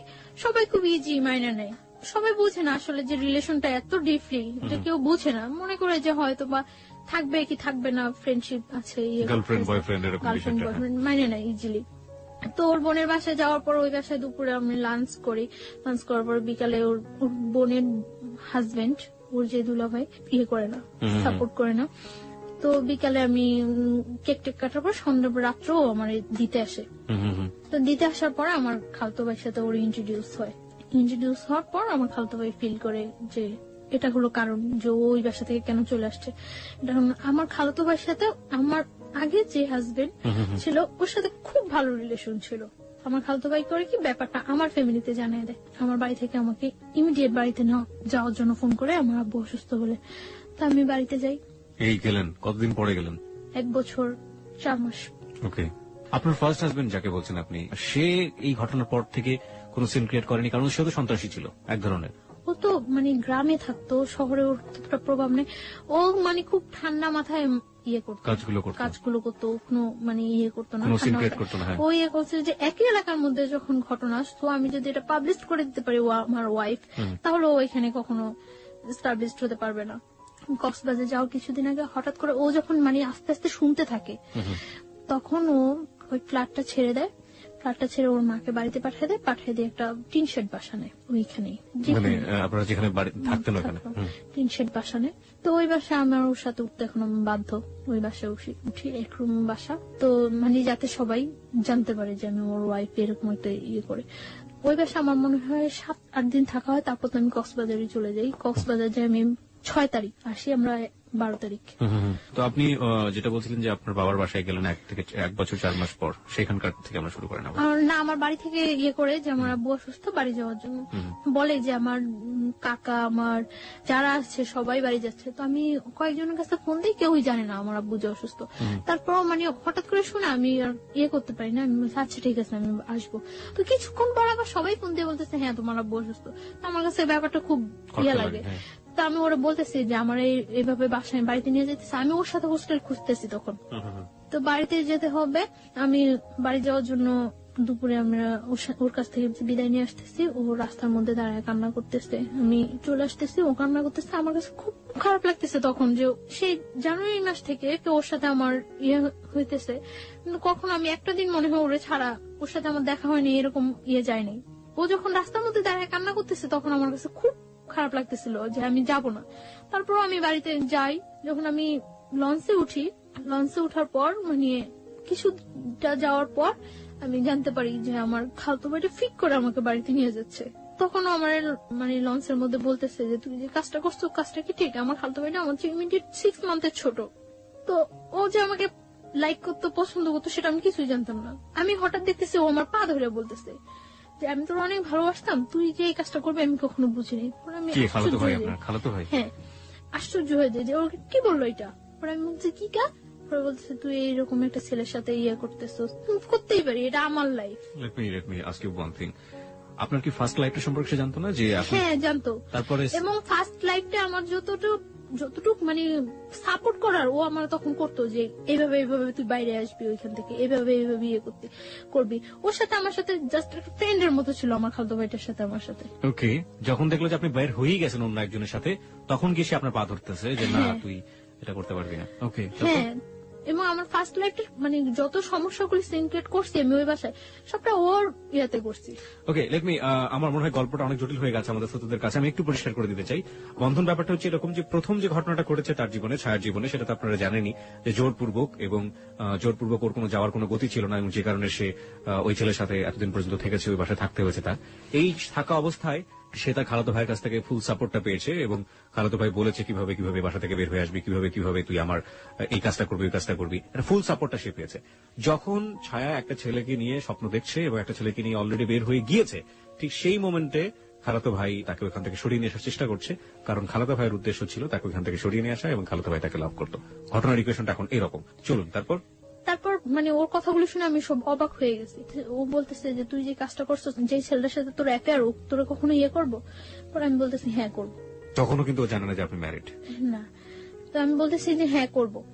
পরে বলতেছে যে, পরে ওর সাথে আমার সাথে অনেক কথা কাটাকাটি হয়। কাটাকাটি হওয়ার পরে তো সকালবেলা বাড়ি থেকে আমি ওর অনেক রিকোয়েস্ট করি যে তুই বাড়িতে কাউকে এই কথাটা বলবি না, বাড়িতে কাউরে এই কথাটা বলবি না। পরে আমি বাড়িতে যাওয়ার পর ও সাথে সাথে ব্যাপারটা আমার বোনের সাথে শেয়ার করে, এবং আগে থেকেই হয়তো ওই যে রাত্রে ওর সাথে ইন্ট্রোডিউসটা আমার মনে হয় রাতেই ফোনে ও ব্যাপারটা শেয়ার করছিল, এবং শেয়ার করার পরে বাড়ি থেকে আমাকে নিয়ে যাওয়ার জন্য ইয়ে হয়েছে। আমি বাড়িতে যাওয়ার পরে আমার জিজ্ঞাসা করে যে এরকম যে সত্যি তোর সাথে ওই ছেলের সাথে রিলেশন? পরে আমি বলি যে না, আমার সাথে এরকম কোন ছেলের সাথে, কারণ আমি জানি যে ওইখান থেকে আমার আসতে হলে এটা আমার যেভাবে হোক চাপাই যেতে হবে। তো তারপরে কি করে আমার ফোন থেকে ওই নাম্বারটা, রুমেলের নাম্বারটা আমার বাড়ির সবাই সেন্ড করে দেয়, এবং তখন বাড়ি থেকে রুমেলের ফোন দেয়। ফোন দিয়ে রুমেলের বলে যে তুমি কি জানো ওর যে আগে একটা বিয়ে হয়েছিল? মানে আমার বাড়ি থেকে ইয়েটা ছিল এরকম যে আমার আগের হাজবেন্ডের সাথে কাট করে এখান থেকে আমাকে একেবারে নিয়ে যাবে, এবং নিয়ে যাওয়ার পরে যে আমি বাহিরে যাই, কিছু বাহিরে ইয়ে করে আসবো, আসার পর এস্টাবলিশড ভাবে ইয়ে করার জন্য। কিন্তু আমার খালতো ভাই ওটা ইয়ে করে যে ওই ছেলেটা পড়াশোনা করে না, বা দেখতে ইয়ে না, দেখতেও ততটা ইয়ে না, রুমেল ঢাকার ছেলে, তার জন্য সব দিক দিয়ে ওকে ডিসলাইক করানো, মানে আর আমার খালতো ভাইটা সবাই খুব পছন্দ করে, আমার ফ্যামিলি ছাড়াও সবাই খুব পছন্দ করে ওরে। আমি ওরা অনেকবার রিকোয়েস্ট করছিলাম যে তুই বাড়িতে পড়বি না। ও কি করছে, বাড়িতে যা ফোন নাম্বারটা দিয়ে দেওয়ার পর রুমেলের ফোন করছে। আমার মা ফার্স্ট ফোন দেওয়ার পর, রুমের ফোন রিসিভ করার পরে বলতেছে আমি মানে আমার আগের হাজবেন্ডের বলতেছে যে আমি ওই লোকটার শাশুড়ি। তো অবাক হয়ে গেছে যে কি বলতেছে। তো ও মা বলে কথা বলছে, কথা বলার পরে মানে আমার বাড়ি থেকে বলে দিচ্ছে যে আমি ম্যারিড। তো আমার জিজ্ঞাসা করছে যে তুমি কি সত্যি ম্যারিড? আমি বলছি না, আমি ম্যারিড না। কখন আমি বিশ্বাসই করি না যে আমি বিয়ে করছি, বা আমার এরকম আমার ইয়ে ছিল যে ওরা আমি সবকিছু একদম সুন্দরভাবে বুঝাই বলবো। এইভাবে বললে তো পরে বলতেছে যে সত্যি তুমি ম্যারিড না? আমি একটু গিয়েছিলাম যে আমি যে কাজটা করিনি আমার পক্ষ থেকে, এটা রিলিজিয়াস পার্সপেক্টিভে এটা বিয়ে না, এটা হওয়া সম্ভব না, এবং হ্যাঁ আমার মনের মধ্যে এইটুকু গিয়েছিল যে আল্লাহ আমাকে কখনো এর জন্য শাস্তি দিব না, কারণ আমি তো ইচ্ছাকৃত ভাবে কিছু করিনি। তো বলছে আচ্ছা ঠিক আছে। পরে আমি পরদিনই আমি বাড়ি থেকে খুব তোড়জোড় করে আমি ঢাকা আসতেই হবে, পরদিনই আমি চলে আসি ঢাকা। এক কথায় পালাই চলে আসি ঢাকা, বাড়ি থেকে পালাই চলে আসি, দুপুরবেলা পালাই চলে আসি। আসার পর পরদিন সকালে আসি, আসার পরে আমার মনের মধ্যে কেনই যেন একটা এক্সট্রা সাহস হয়ে গেছিল যে আমি তো এই কাজটা করিনি, তো আমি অন্তত আল্লাহর সাপোর্টটা তো কম। তো আমার তখন বলতেছো মিথ্যা হলে কিন্তু তুমি পাগল হয়ে যাবে, এটা হইব এটা কিচ্ছু হবে না, আমার কিচ্ছু হবে না। এইভাবে বলিনি যে আমার বিয়ে হয়নি, আমি ওরে বলছি যে না আমি কাউকে বিয়ে করি নাই। Okay, this is the note of line. ও বলেছেন আমি কাউকে বিয়ে করি নাই। আমি কিন্তু এটা বলতে পারতাম যে আমার বিয়ে হয়নি, আমি কিন্তু এটা বলিনি। আমি বলছি যে আমি কাউকে বিয়ে করি নাই, কারণ আমি ওই রেখে দিছি যাতে আমি ওরে বলতে পারি পরে। তারপর ও বিলিভ করার পর আমার হোস্টেলে উঠায় দেয়। ওই দিনই হোস্টেলে উঠায় দেওয়ার পরে আমি তখন আমার কলেজ অফ, পড়াশোনা থেকেও আমি অনেকটা ইয়ে হয়ে গেছি। আমি তো ওর সাথে ঘুরতেছি, ইয়ে করতেছি, খুব এনজয় লাইফে। মানে ওরা আমার মতো হ্যাপি পার্সন নাই। ও মানে এতটা ভালো হয়ে গেছে, ওর আগে যে অ্যাডিক্টেড ছিল, নেশা করতো, ওগুলো সব ছাড়িয়ে দিতেছে। কি নিত আমাকে একটু বলেন তো সম্পর্কে, ও কি ধরনের নেশা করতো? ও আগে ইয়াবা নিত, হুম। ইয়াবা নিত। এমনিতে ও সব প্রকার নেশা করার ওর অভ্যাস আছে। আচ্ছা, আর এমনিতেই ওর যেটা বলছিলেন যে সন্ত্রাসী টাইপের ছিল, মানে কোনো ঝামেলা ছিল? হ্যাঁ, ও বলছিল আমারে যে ওর আউটসাইডে কিছু প্রবলেম আছে। সেগুলো কি আপনি জানেন? হ্যাঁ, আমি জানি। ওকে, মানে you want to share with us or not? Not. আপনি শেয়ার করতে চাচ্ছেন না? না। আমরা ধরে নিচ্ছি ও যাকে ভালোবাসে রোমেল, সে এমন একটা জগতের সাথে জড়িত যেটার সাথে আসলে সাধারণ মানুষের ভালো চোখে দেখার কথা না, কিন্তু ও যে জায়গাটা থেকে রোমেলকে দেখে সেই জায়গাটা অনেক পবিত্র একটা জায়গা। আমরা সেই জায়গাটা থেকে দেখতে চাই রোমেলকে, এবং ও চেষ্টা করে যাচ্ছে রোমেলকে ভালো করার জন্য, এবং রোমেলও সেই জায়গাটা থেকে ভালো হওয়ার জন্য নিজেকে পরিবর্তন করার চেষ্টা করছিল। আমরা এই পজিটিভ জিনিসটাকে হাইলাইট করতে চাই। চলুন তারপর। তো দেখা যেত আগে প্রচুর পরিমাণে স্মোক করতো। যখন আমার সাথে এরকম ডিপ রিলেশন যাচ্ছে, ও তখন দিনে 2-3টা সিগারেট খাচ্ছে, মানে তাও আমাকে বলে বলে খাচ্ছে। না, আমি চাচ্ছি যে ওর লাইফটা আমি এইভাবে ইয়ে করে দেব যাতে ও কখনো এটা ইয়ে করতে না পারে যে আমি আগে একটা বিয়ে হয়েছে তার জন্য ও আনহ্যাপি না। আমার সবসময় চিন্তা থাকতো যে আমি যদি কোনো একটু ভালো করি তার চেয়ে বেটার যাতে ও করতে পারে। আমি সবসময় এটা ফিল করতাম যে আমার ফ্যামিলিটা আমার কাছে ফ্যামিলি না, ওর ফ্যামিলিটাই যাতে আমার কাছে ফ্যামিলি। আপনাকে তখন খরচটা দিত কে? আমার কাছে আমি বাড়ি থেকে আসার সময় কিছু টাকা ছিল, তারপর ও বিয়ার করতো এখানে। আমি ও টাকাটা আপনি তো করতেন? হ্যাঁ, ওর টাকাটা ওর অনেক রিচ ফ্যামিলি। কয় ভাই বোন ছিল ওরা? এক ভাই এক বোন। ও একা ছিল? একা ছিল। বাবা কি করতেন? বাবা মারা গেছে। সো ও কি বড় ছিল? ও ছোট। ছোট ছিল, বোনের বিয়ে হয়ে গেছে। বুঝতেই পারছেন তার জন্য টাকা ম্যানেজ করা কোনো ব্যাপার না। আচ্ছা, ঠিক আছে। তারপরে আপনি হোস্টেল থেকে পড়াশোনা করতেন? হ্যাঁ। পড়াশোনাটা তখন আমার অফ আছে, আমার কলেজ অফ, রেজাল্ট হয়ে গেছে। রেজাল্ট হওয়ার পর আমার রেজাল্ট খুব ভালো হয়েছে, আমি মেডিকেলের মধ্যে সেকেন্ড পজিশনে আসছি। এত কিছুর পরেও সেকেন্ড পজিশনে আসছি। আমরা বারবার একটু ইন্টারাপ্ট করছি কারণ যে আপনার ফার্স্ট যিনি জোর করে আপনাকে বিয়ে করলেন, ওনার অ্যাক্টিভিটি ওই সময় কি ছিল? উনি কি করছেন? উনি তখন ফোন দিচ্ছে, ফোন দিয়ে এটা ওটা বলছে, ইয়ে করছে, বাট কখনো আমার সামনে আসছে না। রোমেলকে ট্রাই করেছে? রোমেলকে ফোন দিয়ে কথা বলেছে? না, আমার ফোনে ফোন দিয়ে কথা বলছে। রুমেলের সাথেও আমার ফোনে ফোন দিয়ে কথা বলছে, বাট ও কখনো সামনে আসছে না। আমার ইচ্ছা ছিল যে ও যদি কখনো সামনে আসে তাহলে আমি সবটা সামনে ক্লিয়ার করে দেব।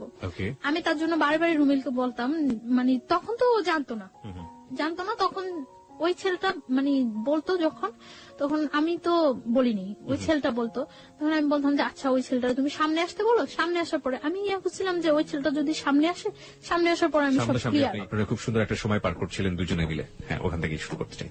হ্যাঁ, খুব সুন্দর যাচ্ছিল। এর মধ্যে আমি রোজার ঈদে আমি বাড়ি যাই। বাড়ি যাওয়ার পর মানে আমার ফ্যামিলি থেকে একটা প্রেসার ক্রিয়েট হয়। তো একদিন ওর সাথে আমি ফোনে কথা বলতেছি, কথা বলার সময় মানে একটু ঝগড়া হচ্ছে। তো ঝগড়া হচ্ছে মনে আমি ওরা বলতেছি যে নিজের ওয়াইফের সম্মান দিতে পারো না, কথাগুলো বলতেছি। আমার আম্মু আরেক রুম থেকে শুনতেছে, আমি জানি না যে শুনতেছে। তো আমার আম্মু আমার জিজ্ঞাসা করলো যে কি ব্যাপারটা কি। পরে আমি চুপচাপ ছিলাম। তো চুপচাপ থাকার পর আম্মু আমাকে অনেকক্ষণ বকাবকি করলো। তো আমি পরে ওরে ফোন দিছি, মনে আমি বলতেছি যে তোমার জন্য আমি আজকে এতগুলি বকা শুনলাম। পরে ও আমার মার ফোনে ফোন দিছে মনে আমার মা বলতেছে যে ব্যাপারটা কি আসলে তোমাদের। তো আমার মাকে বলতেছে যে আপনারা কেউ ওর সাথে খারাপ বিহেভ করবেন না। পরে বলতেছে তুমি এই কথা বলতেছো না? তো ও বলতেছে যে ও আমার ওয়াইফ, আপনারা ওর সাথে কেন খারাপ বিহেভ করবেন? তো আমার মা বলতেছে ও যে তোমার ওয়াইফ, এটা কাগজপত্র আছে তোমার কাছে? পরে বলতেছে হ্যাঁ আছে। তো আমার মা বলতেছে যে কত টাকা কাবিন করে তুমি আমার মেয়ের বিয়ে করছো? পরে ও বলতেছে 50 লাখ টাকা। সত্যি করে বলো, তোমার সাথে ওর বিয়ে হয়েছে? পরে বলতেছে হ্যাঁ, ওর আমার সাথে বিয়ে হয়েছে।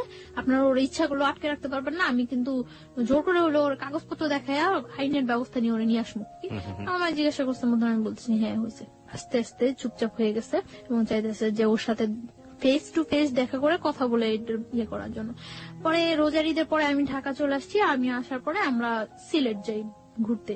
ওর ফ্যামিলি থেকে জান না যে আমার নিয়ে সিলেট যায়, তখনও জান না যে কি হয়। তো আমি সিলেট থেকে আসার পরে এখন বলি যে তুমি তোমার বাসায় বলো যে আমার ফ্যামিলির সাথে কথা বলার জন্য। তো ওর বাসার কিছুতে এটা বলতে পারে না। আমি ওর বাসায়ও যাই, তখন ওর বাসায়ও যাতায়াত করি, ফ্যামিলির সাথে সবার সাথে আমার সাথে পরিচয় আছে। তো আমি একদিন ওর বাসায় যাই, বাসায় যাওয়ার পরে আমার সামনে ওর বোনের আমি সিরিয়াসলি বলি, বাট ও হাসতেছে। তো ওর বোন এটাও ততটা সিরিয়াসলি নেয় না। কিছুদিন পরে আমার আব্বু আম্মু ঢাকা আসে, আমার মার সাথে ফেস টু ফেস দেখা করার পরে আমার মা বলছে ওরা যে তুমি কি করতে চাও এখন? তো ও কি করে, ও আমার বলে যে কাগজপত্র ইয়ে করে আমরা কাজী দিয়ে ইয়ে করি, রেজিস্ট্রেশন করি। আচ্ছা ঠিক আছে, ওকে। অগাস্টের 12 তারিখ আমরা বিয়ে করি।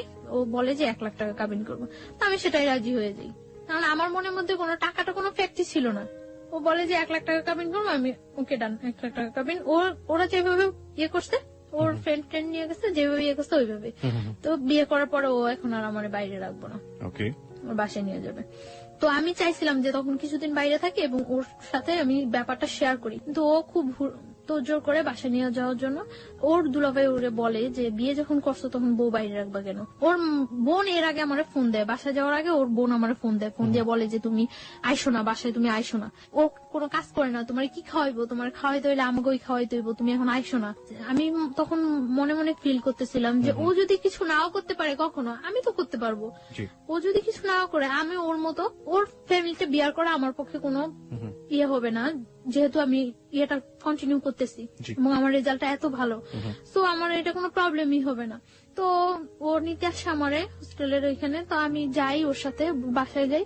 ওর বাসায় যাওয়ার পরে ওর মা কিছুতেই আমার সাথে ইয়ে করতেছে না। তারপর ওর বোন আসে, তো মোটামুটি ভাবে তো মাইনে নেয়। তখন ওর সাথে আমার থাকতে দেওয়া হয় না, আমি ওর মার কাছে থাকি, ওর রুমে থাকে। তো এটা ওর কাছে অনেক ইয়া লাগে যে আমি এই পাশে থাকি। ও বারে বারে আমার কাছে ডাকে, আমাকে রাতে 12টার দিকে ডাকে, তো আমি ওর রুমে যাই। ও ফুল সাউন্ডে গান ছাড়ে রুমের মধ্যে, ফুল সাউন্ডে গান ছাড়ার পর ও আমার সাথে কথা টথা বলে, তো অনেকক্ষণ ওই রুমে থাকি। মানে থাকি কি হাজবেন্ড ওয়াইফ রিলেশন। হ্যাঁ, তারপর আমি বলি যে মা কি মিন করবো, আমি চলে যাই। ও বলতেছে না তুমি এখানে ঘুমাও, প্রবলেম নাই। আমি বলছি না আমি চলে যাই। পরে আমি মানে মার রুমে চলে আসি, মার কাছে ঘুমাই। তো এভাবে 3 দিন চলে যায়। 3 দিন পরে ওই এলাকার লোকজন আস্তে আস্তে জানতে থাকে, মানে সবাই তখন যখন বউ দেখতে আসে সবাই আস্তে আস্তে এইভাবে, তো আস্তে আস্তে ওই এলাকার লোকজন জানতে পারে যে আমার সাথে ওর বিয়ে হয়েছে। তো এলাকার লোকজন বলে যে এই মেয়েটা আগে একটা বিয়ে হয়েছে, এরকম ইয়ে করে। মানে ওই বাসায় কেউ এটা খুব স্বাভাবিক ভাবে তো মানেই না, খুব অস্বাভাবিক হয়ে যায় সবাই, অস্বাভাবিক হয়ে যায়। তারপর আমি ওরে বলি যে তুমি কি চাও, তুমি আমার রাখতে চাও নাকি, রাখতে চাইলে চলো আমরা এখান থেকে অন্য কোথাও চলে যাই, সবকিছু সিচুয়েশন ঠিক হয়ে গেলে তারপরে চলে আসবো। ওরা আমি এটা বলি, ও আমার ফুললি সাপোর্ট দেয়। আমি যে কোনো একটা কিছু করব বা সবাইকে আমি কিছু বলবো বা কোনো একটা, ও আমার সবসময় চাপায় রাখে এবং ওটা ফুললি সাপোর্ট দেয় যে না সবকিছু ঠিক হয়ে যাবে, সবকিছু ঠিক হয়ে যাবে। ওর উপরেই আমার 100% ভরসা থাকে। হইতেছে আমার বাড়িতে ফোন করছে, ওর বোন দুলাভাই ফোন করছে। ফোন করার আগে আমার বাড়িতে অনেক হুমকি টুমকি দিয়ে থ্রেট করে যে আমি এখানে আসছি, আমার যে কোনো একটা প্রবলেম করবো, আমার এসে নিয়ে যাওয়ার জন্য ইয়ে করে। তো আমার বাড়ি থেকে অনেক রিকোয়েস্ট করে যে ওর সাথে কিছু করে না, আমরা ওরে নিয়ে আসার ব্যবস্থা করতেছি, আমরা আসতেছি। তো আমার বাড়ি থেকে আমার ফ্যামিলি পার্সনরা আসে, আমার মা আসে। 20 সেপ্টেম্বর আমার বার্থডে, ওই দিন সন্ধ্যার পর তো ওর বাসায় সবাই খুব বাজে ভাষায় বকাবকি করে, অনেক বাজে কথা বলে। এগুলো আমার কাছে অনেক খারাপ লাগে, কিন্তু আমি তারপরেও মানে কানে নেই না কোনো কথা। এরকম চুপচাপ ওর রুমের মধ্যে বসে থাকি। 3 দিন যাবত আমি চুপচাপ ওর রুমের মধ্যে বসে থাকি। ও বাইরে থেকে আসার পরে আমি বলি যে তুমি কি আমার নিয়ে চলে যাবা নাকি কি করবা, তুমি কি করতে চাও। ও বলতেছে তুমি কোনো কথা বলো না, চুপচাপ থাকো, কোনো ইয়ে সব ঠিক হয়ে যাবে। তো ওই রুমে যায়, ওর মার রুমে যায়, সবার সাথে অনেক রাগারাগি করে। মানে তখন আমার একটা ভিত্তি হয় যে না ও মনে হয় ঠিক আছে। তো এটা সম্পূর্ণ যে ফিক ছিল, সম্পূর্ণ ফিক করে আমি বুঝতেই পারি না। তো রাত্রে আমি ওরা অনেক রিকোয়েস্ট করি যে দেখো আমার তোমার ছাড়া পসিবল না। ও এর মধ্যে বলা হয়নি একটা কথা, এর মধ্যে আমার কানাডার ইয়ে হয়ে যায়, মানে কিছুদিন 1 সপ্তাহের মধ্যে আমি কানাডা চলে যেতে পারি, আমার ভিসা প্রসেসিং সবকিছু ওকে হয়ে যায়। তো আমি ওরে বলি যে ধরো আমি যদি স্কলারশিপ নিয়ে বাইরে চলে যাই তো তুমি কি করবা। আমি জীবনেও যাইতে দেব না। আমি ওর একটা কথাই জীবনে যাইতে দেব না, ওই একটা কথায় অফ হয়ে যাই। আমি আর কানাডা যাওয়ার দ্বিতীয়বার নাম করি না। আমার লাইফের সব চরম ভুল এই জায়গায় যে আমি ওইটাই ছেড়ে দিছি। তারপরে কি হলো? ওরা আমি অনেক রিকোয়েস্ট করি যে দেখো তুমি কি করবা, কি ইয়ে করতো। ও বলতেছে যে তুমি আমার সাথে থাকতে পারবা না। আমি বলছি হ্যাঁ পারবো। ওই 3 দিন ওর সাথে আমি থাকতেছি। ওই দিন মানে আমার বার্থডের দিন রাত্রে ও আমার খুব হাসাইলো। হাজবেন্ড ওয়াইফের মধ্যে যে রিলেশনটা ফুললি, ওই দিন রাত্রে একেবারে সারা রাত্র ওইরকম একটা রিলেশন ছিল এবং আমরা ঘুমাইছি, খুব সকাল সকাল ঘুমাইছি ওই দিন। পরদিন সকালে আমার বাসা থেকে লোকজন আসছে, আসার পরে ওরা ওইখানে বিচারের বসাই ইয়ে করছিল। বিচার কেন হবে? বিচার কি করবে এখন, এটা কি করে ইয়া করা উচিত। তো ওর দুলাভাই ওরে বলছিল যে শালম সবকিছু ডিপেন্ড করে তোমার উপরে, রুমেল সবকিছু ডিপেন্ড করে তোমার উপরে। তুমি যদি ওরে রাখো, কারো ক্ষমতা নাই যে ওরে এখান থেকে পাঠিয়ে দেওয়ার বা তোমার থেকে বিচ্ছিন্ন করার। কিন্তু ও আমার একটা বারের জন্য ও আমার বলে নাই যে বা কিছু। ও আমার বারে বারে বলতেছে তোমার ফ্যামিলি থেকে কেউ আসলে তুমি চলে যাও, সবকিছু ঠিক হয়ে যাবো। যখন বিচার বসলো, বিচারের মধ্যে ও বলতেছে, মানে ফার্স্ট টু লাস্ট আমাদের অ্যাফেয়ারের ঘটনাটা বলতেছে। বলার পর ও বললো যে আমার পক্ষে ওরে রাখা সম্ভব না। তখন আমি আশ্চর্য হয়ে গেছি যে ও এটা কি বললো। কালকে রাত্রে সামান্য কয়েকটা ঘন্টা ও এতটা চেঞ্জ।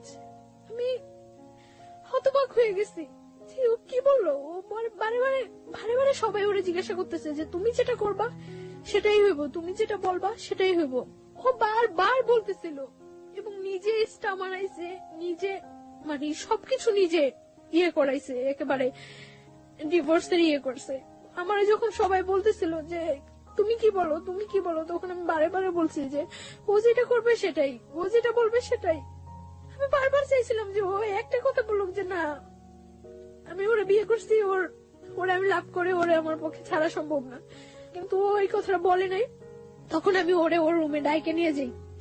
আমি ওরে বলি যে আমি তো, তুমি কি একবার চিন্তা করতেছো যে আমি তোমার কাছ থেকে কতটা দূরে সরে যেতেছি, জীবনেও তুমি আর আমার পাইবা না। পরে ও বলতেছে তুমি চিন্তা করো না, সবকিছু ঠিক হয়ে যাবো। তখন ও আমার এই কথাটা বলতেছে। তখন আমি ওরে বলতেছি যে আমি তো চলে যেতেছি, তুমি আমার অনেক কিছু ওই ঘরে, অনেক কিছু অনেক স্মৃতি আমার ওই ঘরে। আমি ওরে পাঞ্জাবি করে দিয়েছিলাম হাতে সেলাই করা। তখন আমি ওরে বলি যে আমারে একটা জিনিস দিবা। পরে বলতেছি কি, আমি বলতেছি তোমার ক্যামেরা থেকে মেমোরিটা আমারে দিয়ে দাও, এই ছবিগুলো আমি নিয়ে যাই সাথে। পরে ও আমার মেমোরিটা দিতে রাজি হয়নি। তখন মানে কাটসিট হয়ে গেছে, 50,000 টাকা দিয়ে দিবে। তো আমি ওরে বলতেছি যে এটা কি হইতেছে, আমার বলতেছো যে তুমি আমি চলে যাওয়ার জন্য, তাহলে তো ডিভোর্সের টাকার এগুলোর কোনো প্রশ্ন জাগতেছে না। তখন ও আমার বলতেছে যে ওকে হয়ে যাবো, টাকাটা রেখে দাও, পরে যখন তোমার নিয়ে আসবো তখন ব্যাগ দিয়ে দিলেই হইব। তখন আমি ওরে 100% বিলিভ করছি। আমি টাকাটা হাতে নিতে চাইনি। ও বলতেছে নেও নাও। পরে আমি নিয়ে আমার মার কাছে দিয়ে দিছি টাকাটা। আমি সবাই বলছে যে টাকা দেওয়ার পরে ডিভোর্স হয়ে যাওয়ার পরে ওরা এখানে আর একটু থাকতে পারবো না, আমাদের সাথে বের হয়ে যেতে, মানে আমার ফ্যামিলি পার্সন গুলো উইথ আমি। তখন মানে কাজী তালাকের ডিভোর্সের ইয়াটা লেখা পড়তেছিল, পড়া ওরে বলছিল যে তুমি সাথে সাথে পড়ো, পড়ার পরে সিগনেচার দিয়ে দিও। ও এত স্পষ্ট ভাষায় সাথে সাথে পড়ে সিগনেচার দিয়েছে। আমি আশ্চর্য হয়ে গেছি যে ও জানে যে আমি ওর জন্য ঠিক কতটুকু স্যাক্রিফাইস করছি, আর ও কিভাবে এটা করলো। কিন্তু যখন কাজী আমারে বললো যে তুমি এবার আমার সাথে সাথে বলে সিগনেচার করে দেবে, আমি কাজীর সাথে একটা ওয়ার্ড উচ্চারণ করতে পারি নাই। আমার মনে হইতেছিল যে আমার ভোকাল কর্ডটা অফ হয়ে গেছিল, আমি একটা ওয়ার্ড উচ্চারণ করতে পারি নাই। এবং সিগনেচার দেওয়া অবস্থায় যে আমার কতবার হাত থেকে কলমটা হয়ে গেছিল, আমার পুরো শরীর কাঁপতেছিল আমার, যে কি হয়ে গেল এটা, কি হয়ে গেল এটা, কি হয়ে গেল, মিলাইতে পারতেছিলাম না। ডিভোর্স হয়ে গেছে, আমরা চলে আসবো, মানে আমার ফ্যামিলি পার্সনটা বের হয়ে গেছে, আমি ওর সাথে কথা বলে বের হবো। তখন আমি এই রুম থেকে ওই রুমে যাওয়ার সময় ওর মা ফার্স্ট আমার হিট করে, আমার শরীরে হিট করার পর ওইখানে যে কটা রিলেটিভ থাকে ওর বোন ছাড়া সবাই আমার হিট করে ওইখানে। আমি স্তব্ধ হয়ে গেছি পুরা, যে কি হয়েছে এটা, আমার লাইফে কি হইতেছে। সবাই যখন ওরা এতগুলো লোকের সামনে হিট করতেছে, ও বাইরে থেকে এসে আমার জড়ায় ধরে আমার বাইরে নিয়ে যায়। আমি অবাক হয়ে যাই ও চেহারা দিকে, আমি তাকাই যে এই ছেলেটা সেই ছেলেটা। আমি পুরা হতবাক হয়ে যাই। তারপর মানে যখন স্টারে চলে আসি আমরা, এবং বারবার পিছনের দিকে তাকাইতেছি যে ও আসতেছে কিনা, ওরা দেখতেছি কিনা, দেখি না। স্টারে আসার পরে ওরা আমাদের থেকে মানে 50,000 টাকা দিচ্ছে, ওইখান থেকে 10,000 টাকা ব্যাগ দিতে বলে ওই যে লোকগুলো ওইখানে ছিল তারা। আমার মা বলতেছে যে তাহলে সবটাই রেখে দেন, দিয়ে আর 50,000 টাকা দিচ্ছেন, যা বলছেন বিচারে আপনাদের সবকিছু মাইনে আমরা আমাদের নিয়ে যেতেছি। পরে মানে 5,000 টাকা ওইখানে দিয়ে 45,000 টাকা নিয়ে ক্যাব করে আমরা চলে আসতে নেই। আমি মানে যতক্ষণ পর্যন্ত ওই এলাকাটা দেখা গেছিল ততক্ষণ পর্যন্ত তাকিয়েছিলাম যে হয়তো ও একবার পিছনে আসবে, একবার আসবে, আসেনি ও। তারপর যখন আমরা চলে আসি, আসার পর ও আমার ফোন দিয়ে আমার বলে যে একটু কথা বলো আমার সাথে। আমি তখন করি যে আমি আর জীবনে ওর সাথে কথা বলবো না। ও আমার বারে বারে রিকোয়েস্ট করে যে একটু কথা বলো আমার সাথে, একটু কথা বলো। অনেক কান্নাকাটি করতেছে, অনেক কান্নাকাটি করার পর আমি ওর সাথে কথা বলি। ধরে রাখতে পারি না নিজেরে, আমি লুকিয়ে লুকিয়ে ওর সাথে কথা বলি। কথা কথা বলার পর পরদিন যখন আমি বাড়িতে যাই আমি প্রচুর অসুস্থ হয়ে যাই। আমি খবর পাই যে ও প্রচুর অসুস্থ হয়ে যায়, ওরও হসপিটালাইজ করতে হয়, আমারও হসপিটালাইজ করে বাড়িতে। আমি একবার মেন্টালি সিক হয়ে যাই, পাগলের মতো হয়ে যাই। তো ইমিডিয়েট আমার হসপিটালাইজ করে আইসিইউতে নিয়ে যায়। আইসিইউতে যখন নিয়ে যায় তখন আমার বাবা বলতেছে যে মা তোর কাছে আমার অনুরোধ, তুই ওই ছেলের কথা আর চিন্তা করিস না। কিন্তু আমি পারি না, বারবার ওর কথা আমার মনে হয়। তখন আমার মনে হইতেছে আইসিইউতেও আমি মনে হয় সামনে ওরে দেখতেছি। যখন ওর সাথে ও আমার সাথে যোগাযোগ করে, পরে ওর সাথে আমার আবার কন্টিনিউ কথা হইতে থাকে। তো কিছুদিন পরে তো আমি করতে পারি যে আমি প্রেগনেন্ট। তখন আমি ওরা বলি 7 দিনের মাথায় আমার দুলাভাইয়ের নিয়ে আমি আবার ঢাকা আসি। মানে আমি খুব অসুস্থ হয়ে যাই, আমার ঢাকা শিফট করতে বলে। তো আমার দুলাভাই আমার নিয়ে ঢাকা আসে, ওরা আমি ফোন দিয়ে বলি, ও আমার সাথে মিট করতে যায়। আমার দুলাভাইয়ের কাছ থেকে বললে আমার নিয়ে এসে আমার সাথে সারাদিন ঘোরে। ওই দিন আমার নিয়ে কুমিল্লা যায়, তো আমরা ওইখানে থাকি, ওইখানে রাত্রে থাকি। ও বলে যে কিসের ডিভোর্স হয়েছে, এটা তো ডিভোর্সই হয়নি। ও আমারে বলে যে এটা ডিভোর্স হয়নি। ও স্বীকার করে না এটা ডিভোর্স হয়েছে, আমিও মানি না এটা ডিভোর্স হয়েছে। আমরা দুইজনের মেলা, আমি ওরে হলুদ দেই, ও আমার হলুদ দেয়, এবং আমরা ওই দিন বাসর ঘরটা সাজাই সুন্দর করে রুমের মধ্যেই দুইজনে মিলেই ওইখানে আমরা করি। তারপর পরদিন আমি চলে আসার পরে আমার ডাক্তারটাকে দেখা বাড়িতে নিয়ে যায়। তখন আমার মানে যাওয়ার সময় আমার দুলাভাইয়ের সাথে কথা বলে। আমার মনে আছে ও ওই দিন কি পরিমাণ কান্না করে, ও আমার দুলাভাইয়ের কাছে হাত জোর করে রিকোয়েস্ট করে যে যাতে আমার কোনো কিছু না করে ও আমার নিয়ে আসবো। অনলি কোরবানির ঈদ পর্যন্ত ও সময় চায় দুলাভাইয়ের কাছে, হাত জোর করে রিকোয়েস্ট করে। পরে আমার দুলাভাই তো কিছুতেই এটা আর করবো না। পরে যখন মানে দেখি যে আমার ফ্যামিলি থেকে আর কোনো সাপোর্ট নাই ওর ইয়েতে, তখন আমি আরো সিক হয়ে যাই, একেবারে পাগলের মতো হয়ে যাই। বাসায় মেন্টালি এতটা হয়ে যাই যে আমি যে আমার নিজের ক্ষতি করতেছে ওইটাও আমি তখন ফিল করতেছি না। আমি যে কোনো ওর সম্বন্ধে আমি সব সময় ঘরে এক কোনায় একটা বদ্ধ ঘরের মধ্যে দরজা বন্ধ করে অন্ধকার ঘরের মধ্যে এক কোণে বসে থাকি, এবং কেউ কিছু বললেই আমি নিজের মাথা নিজের ওয়ালের সাথে করতেছি, হিট করতেছি নিজের মাথা, আমার শরীর মাথা ফুলে টুলে যায়। এবং আমি তখন ড্রাগ নেওয়া শুরু করি। বাসায় আমার ব্যাগে অনেকগুলো প্যাথেটিন নিয়ে যাই আমি যাওয়ার সময়। মানে আমি কিছুতেই ওর নামাইতে পারতেছি না। তারপর যখন দেখা গেছে যে আমি এরকম সিক হয়ে গেছি, একেবারে মেন্টালি এক কথা পাগল হয়ে গেছি, তখন আমার দুলাভাই বলে যে না, ওর উপরে আর কোনো টর্চার করার দরকার নেই, প্রেশার ক্রিয়েট করার দরকার নেই। যেহেতু ওই ছেলেও চাচ্ছে ওর সাথে সম্পর্ক রাখার জন্য, ওই ছেলে যদি না চাইতো তাহলে আমি ওর কোনো সাপোর্ট করতাম না। ছেলে যেহেতু নিজে আমার কাছে হাত জোর করে কাইনাকাটা অনুরোধ করছে, সো থাকুক, ওর মতো থাকতে দেন। ছেলে তো বলছে কোরবানি ঈদের পরে ওরে নিয়ে যাবো। তো এর মধ্যে তখন তো আমি ওর জানে আমি প্রেগনেন্ট, আমি ওরে বলি প্রেগনেন্ট। আমি আবার ঢাকা আসি ওর সাথে দেখা করার জন্য, ওর সাথে দেখা হয়, কথা হয়। তো আমি ওই দিন বলি যে আমি আর বাড়িতে যাব না। তো বলে যে যতটা কষ্টই হোক তোমার কোরবানি ঈদ পর্যন্ত ওইখানে থাকতে হবে, ঈদের পরে আমি তোমার নিয়ে আসবো। আমার যাই হোক, যদি আমার ফ্যামিলি থেকে সাপোর্ট না করে আমি তোমার নিয়ে বাইরে থাকবো। তো এই কথা হয় ওর সাথে। তারপর এভাবে চলতে থাকে কোরবানি ঈদ পর্যন্ত। আমি ওর সাথে কন্টিনিউ কথাবার্তা বলি। এর মধ্যে আমার মাও মাঝে মাঝে ওর সাথে কথা বলে জিজ্ঞাসা করে যে তুমি কি করবা, কেন তুমি এইভাবে সম্পর্কটা আগে নিতেছো, যা হয়েছে ওইখানেই ফিনিশ করে দিতা। তো ও বলতেছে না মা, আমার পক্ষে ওরে করা সম্ভব না, আমি ওরে নিয়ে আসবো। তখন আমার মা ওরে বলতেছে তুমি ওরে নিয়ে আসবা, হয়তো দেখা যাচ্ছে 2-4 মাস তুমি ওরে নিয়ে থাকতেছো, তারপরে তোমার ফ্যামিলির কেউ তোমার করলো, তুমি তোমার ফ্যামিলির টানে চলে যাবে, আবার তখন ওর কি হইব। পরে বলতেছে না, কখনোই এরকম করবো না আমি আর। তো এইভাবে করতে থাকে। কোরবানি ঈদের পরে ও আমাদের বাড়িতে যায়। তখন তো 1 মান্থ ওভার হয়ে গেছে আমি প্রেগনেন্ট। হ্যাঁ, ও আমাদের বাড়িতে যায়। পরে আমি কেউ জানাই না বাড়িতে এই ব্যাপারটা যে আমি প্রেগনেন্ট। তখন আমার বাড়িতে যাওয়ার পরে যেভাবে একটা গেস্ট আসলে যা করা হয় ঠিক ওর সাথে ওই ব্যাপারটাই খুব সুন্দর ব্যবহার করছে সবাই। সকালবেলা ব্রেকফাস্ট করতে দেওয়া হয়েছে, নাস্তা টাস্তা করতে দেওয়া হয়েছে। তো ওর জন্য পিঠা টিঠা অনেক কিছু করা হয়েছে। তারপরে ওরে মানে আমার দুলাভাই জিজ্ঞাসা করছে যে তুমি কি করতে চাও এখন, আমরা কি নতুন করে তোমাদের বিয়ের অ্যারেঞ্জ করবো, তোমার বাড়িতে জানাবো, তোমার বাসায় জানাবো তুমি যে এখানে আসছো, না কি করবো। ও বলতেছে না কিছু করে না, মানে আর অল্প কটা দিন সময় দেন, আমি ওরে নিয়ে যাবো। ভাইয়া বললো তাহলে তুমি এখানে থাকতে পারবে না, দেখো ওদের তো ভাইও নাই, এই বাসা থাকলে কে কি মিন করে, তাহলে বেটার হয় তুমি চলে যাও, তুমি যখন তোমার সময় হবে তখন তুমি আইসো। পরে সবার মন খারাপ হয়ে যায় যে কি বললো ছেলেটা, এতদিন পর্যন্ত ছেলেটা আমাদেরকে একটা কথা করে রাখছিল, এখন কি বললো। তারপর আমি ওরে জিজ্ঞাসা করি যে তুমি করো, তখন ও আমার বলতেছে যে আমার আর অল্প কটা কিছুদিনের সময় দাও। তারপর ও দুপুর বেলা যখন ও চলে আসে, ভাইয়া ওরে মানে আসার ভাড়াটা পর্যন্ত দিয়ে দেয়। মানে ওর সাথে এরকম ভদ্র আচরণ করছে যে ওর বাসায় যে আমাদের সাথে কি বিহেভটা হয়েছে ওরা কেউ ইয়ে করে নেই, সবাই শুধুমাত্র আমার দিকে তাকায়। তখন কিন্তু আমরা সবাই বলছিল, দেখো তুমি যে ছায়া, এখন যদি তুমি শক্ত হও তাহলে কিন্তু আমরা এখন কিছু করতে পারি। ওরা আটকে রেখে কিন্তু ওর বাড়িতে ফোন দিয়ে আমি বলছি ইম্পসিবল। ও তো বলে আসেনি যে ও আমরা বিয়ে করতে আসতেছে। তো আমি ওরে সেফলি ওইখান থেকে যেভাবেই হোক সেফলি, যতটা ইয়া হয়েছে আমার উপরে হয়েছে, ব্লেম যা হয়েছে আমার উপরে হয়েছে, আমি ওরে সেফলি পাঠিয়ে দিছি। তখন আমি ওরে বলছি যে কি করবা। তো ও আসার পর 2-3 দিন খুব তোর জোর বাসা টাসা দেখতেছে, ও আমার নিয়ে আসবো। তো হঠাৎ করে একদিন বলতেছে যে আমার পক্ষে তো পসিবল না। কি বললা এটা? যেটা একবার ভেঙে গেছে যাইতো, তখন আমি পাগল হয়ে যেতাম, যা হয়ে যেতাম, তখন ইয়ে হয়ে যেত, আমার ফ্যামিলি আমার নিয়ে আসছে।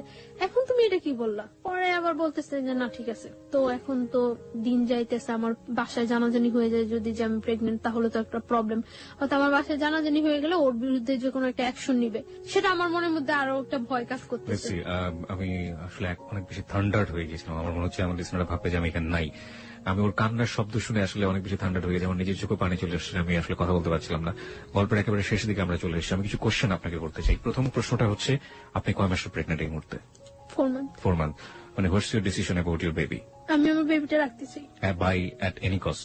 এনি কষ্ট। যদি আপনার হাজবেন্ড ডিভোর্স দিয়ে দিয়েছে এবং ওটাই যদি বলবৎ থাকে, তাহলেও কি আপনি আপনার বেবিটা রাখতে চান? তাহলে কিভাবে সম্ভব? ওকে।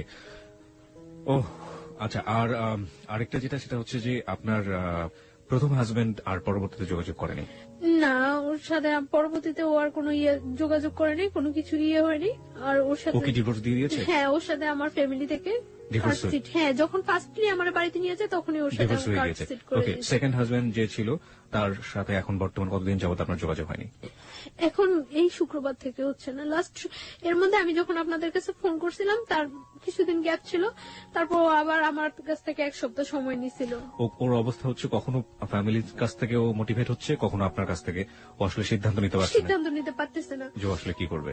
হ্যাঁ, এবং ও এখন খুব প্রচুর অ্যাডিক্টেড হয়ে গেছে, সারা দিন রাত নেশা করে এবং এই অবস্থায় থাকে। আপনি যে বলছিলেন যে আপনি মাঝখানে ড্রাগ নিচ্ছিলেন, আপনি কি এখন সে ড্রাগ নিচ্ছেন? মানে আমি যখন ঢাকা চলে আসছি তখন থেকে আমি আর ড্রাগ নিচ্ছি না, কারণ আমার এখন ড্রাগ নিলে তো এটা আমার বেবিটার উপরও। আমি এই গল্পটা শোনার পরে আমার কাছে মনে হয়েছে যে আমাদের এই যে নিষ্পাপ দুটো প্রাণ, বা এই যে আজকে ছায়া যে জায়গাটায় দাঁড়িয়ে আছে, সেই ভুলের গুলোর জন্য আসলে কারা দায়ী? প্রথমত তার ফ্যামিলি, এবং দ্বিতীয়ত হচ্ছে যে ছেলেটা বিয়ে করলো তার ফ্যামিলি। লাস্ট আমি আর একটু শেষ করতে চাই। জি প্লিজ। যেদিন আমি ঢাকা আসছি ওই দিন ও আমার ভোরবেলা আনতে গেছে, আনার পর ভোরবেলা আসিনি, আমার একটা হোটেলে উঠছে, উঠার পর 1টা পর্যন্ত আমরা হোটেলে ছিলাম। তখন ওর সাথে আমার সাথে হাজবেন্ড ওয়াইফ রিলেশন কন্টিনিউ হচ্ছে, কারণ ও বিলিভ করে না ওর সাথে আমার ডিভোর্স হয়েছে, আমিও বিলিভ করি না। আর তাছাড়া তো আমি তো প্রেগনেন্ট। তারপরে আমার একটা জব নিছি আমি হসপিটালে, ওইখানে বাসা টাসা নিয়ে উঠছি, তো ওইখানে যাতায়াত করে যাচ্ছে আসছে ইয়ে করছে এইভাবে। এখন তো 3 মাস ওভার হয়ে গেছে। তো আমি বললাম যে এইভাবে তো হচ্ছে না, কারণ আমাদের মধ্যে আরেকটা লাইফ আছে, আরেকটা জীবন বাড়তেছে। তো আমি ওর বলি যে এটা তুমি কিভাবে ইয়ে করবা, তো ও করতেছে না। তারপর আমি ওর বোনের ফোন দিয়া জানাইছি, ওর বোন ডাইরেক্টলি বলতেছে যে এটা যে ওর বেবি তার কি প্রুফ আছে। তারপর আমি বলছি যে ওরে জিজ্ঞাসা করার জন্য। আমি জানি না সত্য মিথ্যা কতটুকু, কে সত্য কথা বলতেছে কে মিথ্যা কথা বলতেছে। ওর বোন নাকি ওরে জিজ্ঞাসা করছিল, ও নাকি অস্বীকার করছে যে না এরকম কোনো বেবি টেবি নাই, এগুলি কিছুই আপনি না। সেই সত্যটাকে আপনি কিভাবে নেবেন সেটা আপনার একেবারে ব্যক্তিগত ব্যাপার, কিন্তু আমার মনে হচ্ছে কিছু একটা বলা উচিত। সেই বলার জায়গাটা থেকে আমি যেটা বলতে চাই, আপনার যাকে আপনি লাভ করেন, আপনার হাজবেন্ড, আপনার প্রিয় মানুষ, তার প্রতি শ্রদ্ধা রেখে, আপনার ভালোবাসার প্রতি শ্রদ্ধা রেখে আমি যেটা বলতে চাই, সে যে কাজটা করেছে মহা অন্যায় করেছে। প্রথম কথা হচ্ছে এটা কেন করেছে? আপনাকে যখন তার ফ্যামিলির চাপে ডিভোর্সের মতো কাজটাই করলো এবং বললো যেটা ম্যানেজ হয়ে যাবে, সেটা ম্যানেজ করে এত বড় গর্হিত অপরাধ সে যখন করতে পারলো, তখনই কিন্তু আপনার ধারণা নেওয়াটা উচিত ছিল যে এই ছেলেটাকে দিয়ে আপনি এত বড় রিস্ক লাইফে নিতে পারবেন না। 1, 2 নাম্বার হচ্ছে আপনি এখনো তার আশা করে আপনি বেবিটাকে আপনার পেটের মধ্যে বড় করছেন, আপনার শরীরের মধ্যে বড় করছেন।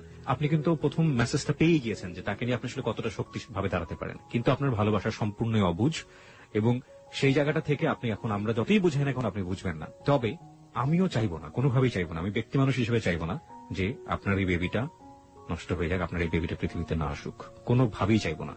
এবং কিন্তু আপনি মানুষ হিসেবে যে বাস্তবতা ফেস করেছেন, আপনার বেবি পৃথিবীতে আসার পরে কোন বাস্তবতা ফেস করবে সেটা আমরা একেবারেই অনিশ্চিত। আর লাস্ট আমি সুইসাইড অ্যাটেন্ড করছিলাম, সুইসাইড অ্যাটেন্ড করার পর ও আবার আমার কাছে গেছিল, যে আমার বলতেছিল যে যাই হোক এই বেবিটা নষ্ট নষ্ট করা যাবে না, আর এই বেবিটা ওর পরিচয় বড় হইব। কিন্তু গতকালকে আমার ওর বোনের সাথে কথা হয়েছে, ওর বোনের নাকি ও বলছে যে না ওর কোনো বেবি নাই, ও আমার মতো মেয়েরা নাকি ঘরে নিতে চায় না। অথচ একটা সপ্তাহ আগে গত শুক্রবার, এই শুক্রবার আগে শুক্রবার ও আমার কাছ থেকে যখন যায়, আমার বাসা থেকে যখন যায় তখন ও রিকোয়েস্ট করে যায়। এই শুক্রবার ওর সাথে আমার সাথে ফোনে কথা হয়েছে। ওকে, আপনি আমাকে একটু বলবেন যে ওর ফ্যামিলি কাছে কি ও কি ধরনের বাধা? ওর ফ্যামিলি কি ওকে ত্যায্যপুত্র করে দিতে পারে বা এরকম কিছু কি? আমি জানি না ওর ফ্যামিলি থেকে ওরা কি করবো না করবো, আমি এটা ইয়ে করতে পারি না। তবে আমার মনে হয় না কোনো মা কোনো বোন চায় যে তার ভাইটা বা তার সন্তানটা কষ্টে থাকুক, এটা কেউ চায় না। আমি জানি ও আমার অনেক লাভ করে এবং আমার জন্য ওই যে বললাম না এখন 24 ঘন্টা ও শুধু নেশা করে, 24 ঘন্টা। শুধু এটাই বলতে চাই যে যেই ছেলেটা এতটুকু পরিমাণে ইয়ে করে এটা বোঝা উচিত যে সে আমার কতটুকু লাভ করে। আর শুধু সে একটাই, আমার কাছে ওর একটা চিঠি আছে যে ও যাওয়ার আগে রেখে গেছিল আমার বাসায়। চিঠিটা কি আছে আপনার কাছে এই মুহূর্তে? হ্যাঁ। Give me that letter. আচ্ছা, আপনার অনুমতি পেলে আমরা চিঠিটা পড়তে পারি, রাইট? ওকে, এই চিঠিটা দিয়ে আমাদের গল্পটা শেষ হবে। আমি চিঠিটা পড়তে চাই। ও লিখেছে হচ্ছে আমাকে, প্রথমটা ছিল আমাকে ভুল বুঝো না, ভালোবাসি। তারপর লিখেছে জান জানো আমার সারাটা জীবন কান্না করে কাটাতে হবে। আমি জানি যা করছি সব ভুল, কিন্তু আমি কি করব? মা বোন পাড়া প্রতিবেশী একদিকে, তুমি একদিকে, কি করব জানি না। আমার কপালে হয়তো লেখা ছিল সারা জীবন তুমি আমার থাকবে, কিন্তু সেটা আর হলো না। আল্লাহ যা করে ভালোর জন্য করে, ভালো থাকবা, ঠিকমতো চলাফেরা করবা, নিজের যত্ন নিবা। আর আমি নেশা করতে করতে হয়তো কোনো রাস্তা বা মেডিকেলে থাকবো, মৃত বা জীবিত। এটাই আমার জীবন। চোখের পানি আটকাতে পারিনি, তাই তোমার খাতাটা নষ্ট হলো। হ্যাঁ, এবং সেটা ঠিকই আছে। ও যেটা বলেছে যে খাতার এক পাশটা অনেক ভিজে গিয়েছে। খাতা মানে হচ্ছে আসলে যে পেজটাতে লিখেছে সেটা অনেকটা ভেজা, এবং ভেজার কারণে কলমের কালিগুলো নষ্ট। চলে গেলাম, ভালো থেকো, আই লাভ ইউ। আচ্ছা, আরো অনেক অনেক কথা লিখেছিল, লাভ ইউ টু। আচ্ছা, অনেক অনেক অনেক, কোনো ভুল করলে ক্ষমা করো। তোমার ভালোবাসা সেটা সারা জীবনও ভোলার মতো না। এক জীবন, দুই জীবন, তিন জীবন, শত শত জীবন পেলেও ভুল বোঝো না। শুধু তোমাকে চাই, তোমাকে চাই। আই লাভ ইউ চান।